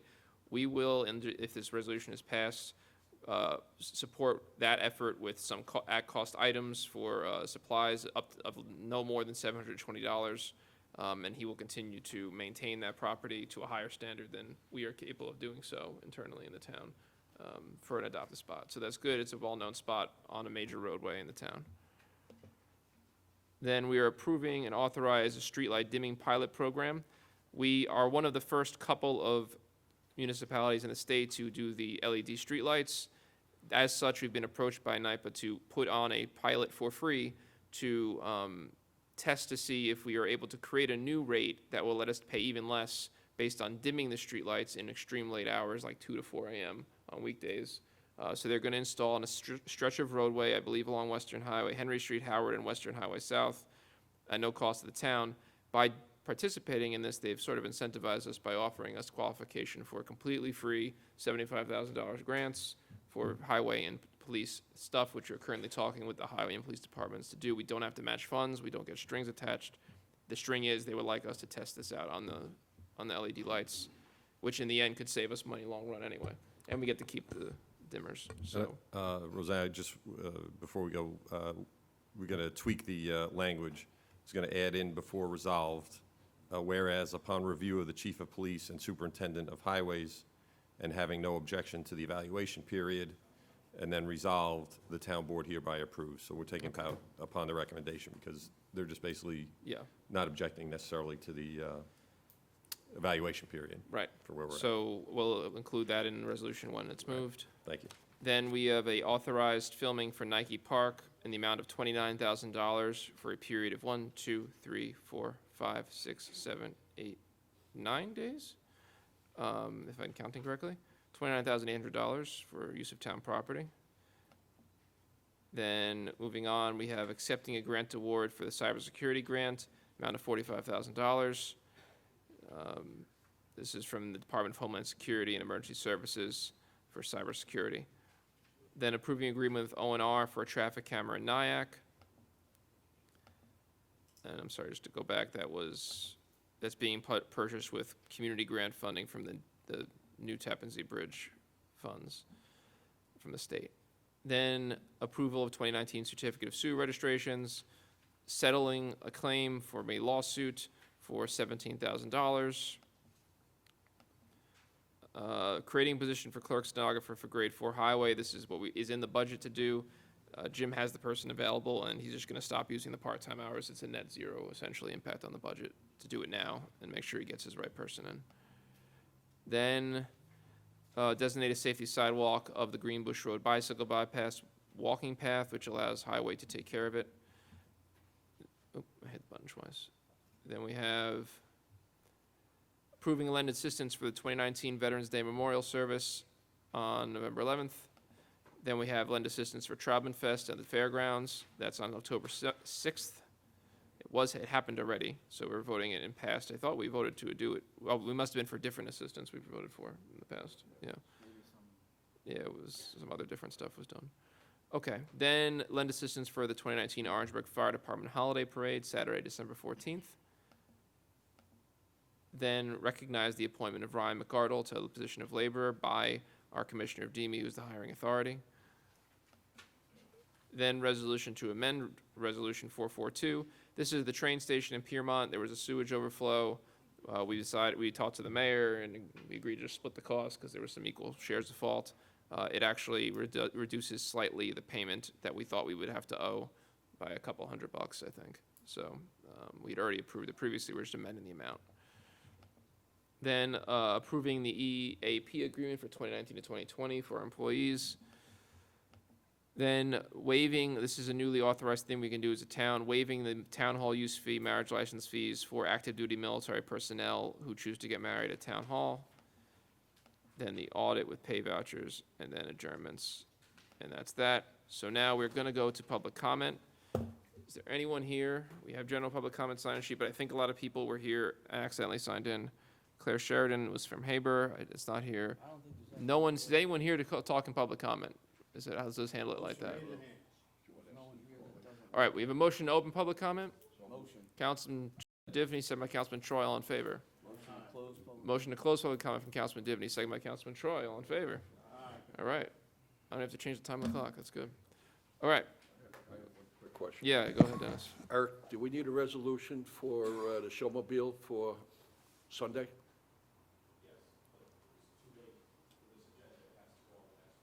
Oh, so pass the next, okay, never mind. Okay. What Sunday? Which one is that? It was Sunrise Camp. We could just add it on the fly. Is it this Sunday? Oh, if it already happened, we'll just, it was too late to put it on the written agenda, so like, Just add it. yeah.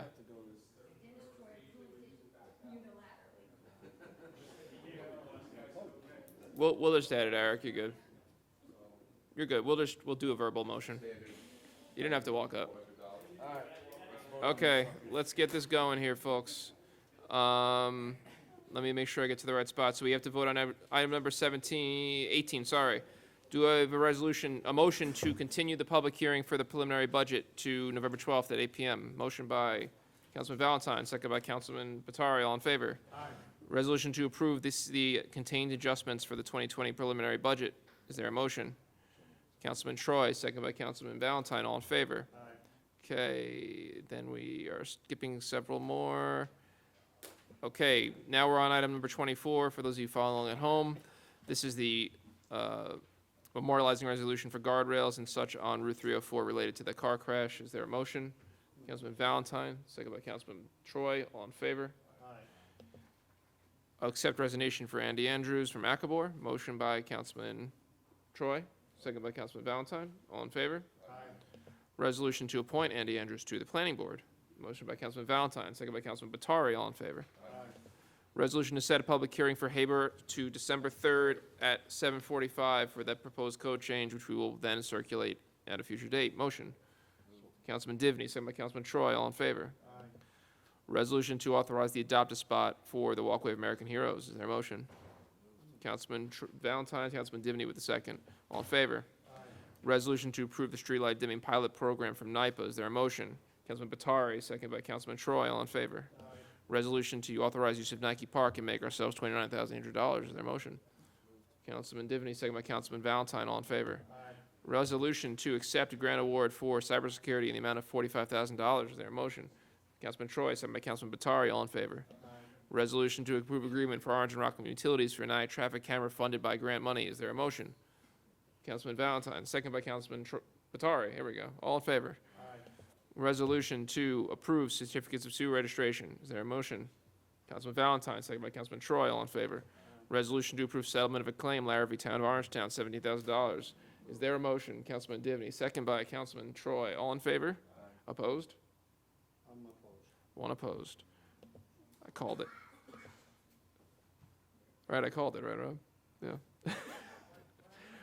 That was the settlement one. The 34. Keep up, people, come on. Resolution to create a position for clerk stenographer in the Highway Department. Councilman Divney, second by Councilman Troy, all in favor? Aye. Resolution to designate safety sidewalk at the Greenbush Road bicycle bypass. Is there a motion? Councilman Valentine, second by Councilman Divney, all in favor? Aye. Resolution to lend assistance for the 2019 Veterans Day service from Monday, November 11th in Tapan. Motion. Councilman Troy, second by Councilman Valentine, all in favor? Aye. Resolution to lend assistance for the Traubin Fest, which happened already. Sorry, I missed it. Is there a motion? Councilman Batari, second by Councilman Valentine. All in favor? Aye. Resolution to lend assistance for the Orangeburg Fire Department Holiday Parade, Saturday, December 14th. Is there a motion? Councilman Divney, second by Councilman Batari. All in favor? Aye. I'm going to add verbal motion. I move to approve lending assistance for the showmobile for the Sunrise Day Camp as occurred, Sunrise Walk event this past Sunday, whatever that date is. Please fill it in when you write this resolution in the minutes. October 20th. And a rental cost of $400, nunc pro tunc, which means past tense. Second by Councilman Troy, all in favor? Aye. Okay. Resolution to recognize the appointment of Ryan McGardle by the Commissioner of DEME to the position of labor, effective at 10:15. Councilman Divney with the motion, second by Councilman Troy, all in favor? Aye. Resolution to amend resolution number 442, which saves us a little money on that sewage overflow. Is there a motion? Councilman Valentine, second by Councilman Batari, all in favor? Aye. Resolution to authorize approve the 2019-2020 EAP agreement, $5,838.30. Is there a motion? Councilman Troy, second by Councilman Batari, all in favor? Aye. Resolution to authorize and waive license fees for active duty military personnel who want to get married at town hall. Is there a motion? Councilman Valentine, second by Councilman Divney, all in favor? Aye. And now for the audit, our very own Jeff Bensick. Welcome. Did I hear a boo? Wow. Maybe it's just like when they go, like, when Mike Mussina, they go moose. Is that what it is? Or? All right, come on. That's why I root for Navy. I think I went about as fast as I physically could here. He's moving slow. Okay, the audit Oh, for yeah. Oh, tonight he's West consists of Point, 4 yeah. warrants Yes, for sir. $856,000. The first warrant had 33 vouchers for $34,000 and was for utilities. The second warrant had 2 vouchers for $4,300 and was for Neo Post and unemployment insurance. The third warrant had 39 vouchers for $28,000 and was for utilities. The fourth warrant had 203 vouchers for $789,000. Items of interest, 1 and 2, the applied golf contracts. Number 3, Capasso, $62,000 for recycling. Number 6, environmental construction, $57,000 for replacing a sewer line in Nyack. Number 12, NIPA, $21,000 for the streetlight project. Number 16, Rockland County Department of Health, $29,000 for quarters 1 through 3 of the High Tor agreement. Number 17, the State Comptroller, $41,000 for justice fines. And number 19, Tomco Construction, $125,000 for the Homes for Heroes project. Any questions on the audit? Questions on the audit? Motion from Councilman Divney, second from Councilman Troy. All in favor? All right, so we are going to be adjourning. There was, again, we referenced the deaths, tragic deaths of young residents of Orangetown. One resident of Orangetown, one relative, Sania Sekic of Brooklyn, and Alton Nizaj of Pearl River. A third student, second student of Pearl River, third passenger in the car, was evacuated and did survive the accident. This has been a terrible accident to sort of shock Pearl River and Orangetown broadly. It was good, though, to see, the rivalry game and the Little Brown Jug for Nanuet and Pearl River coming together and supporting each other in the face of this loss. So we will be adjourning in memory of those two folks who were lost very young. Yes, Paul. And let me just go to the next one, and then we'll also be adjourning in memory of Rosa Coles Conlon, who is 100 years old, an Orangeburg resident who helped to start the Orangeburg Public Library in 1962. Any other? Yeah, there's 2 more. John Hickey, who was a longtime member of the golf committee from Blauvelt, and Joe DeStefano of Tapan, who's been a longtime resident in... The Oldham? Yes, the Oldham. Anyone else that would need to be added for the adjournments? What are the items we're going to be going to executive session on?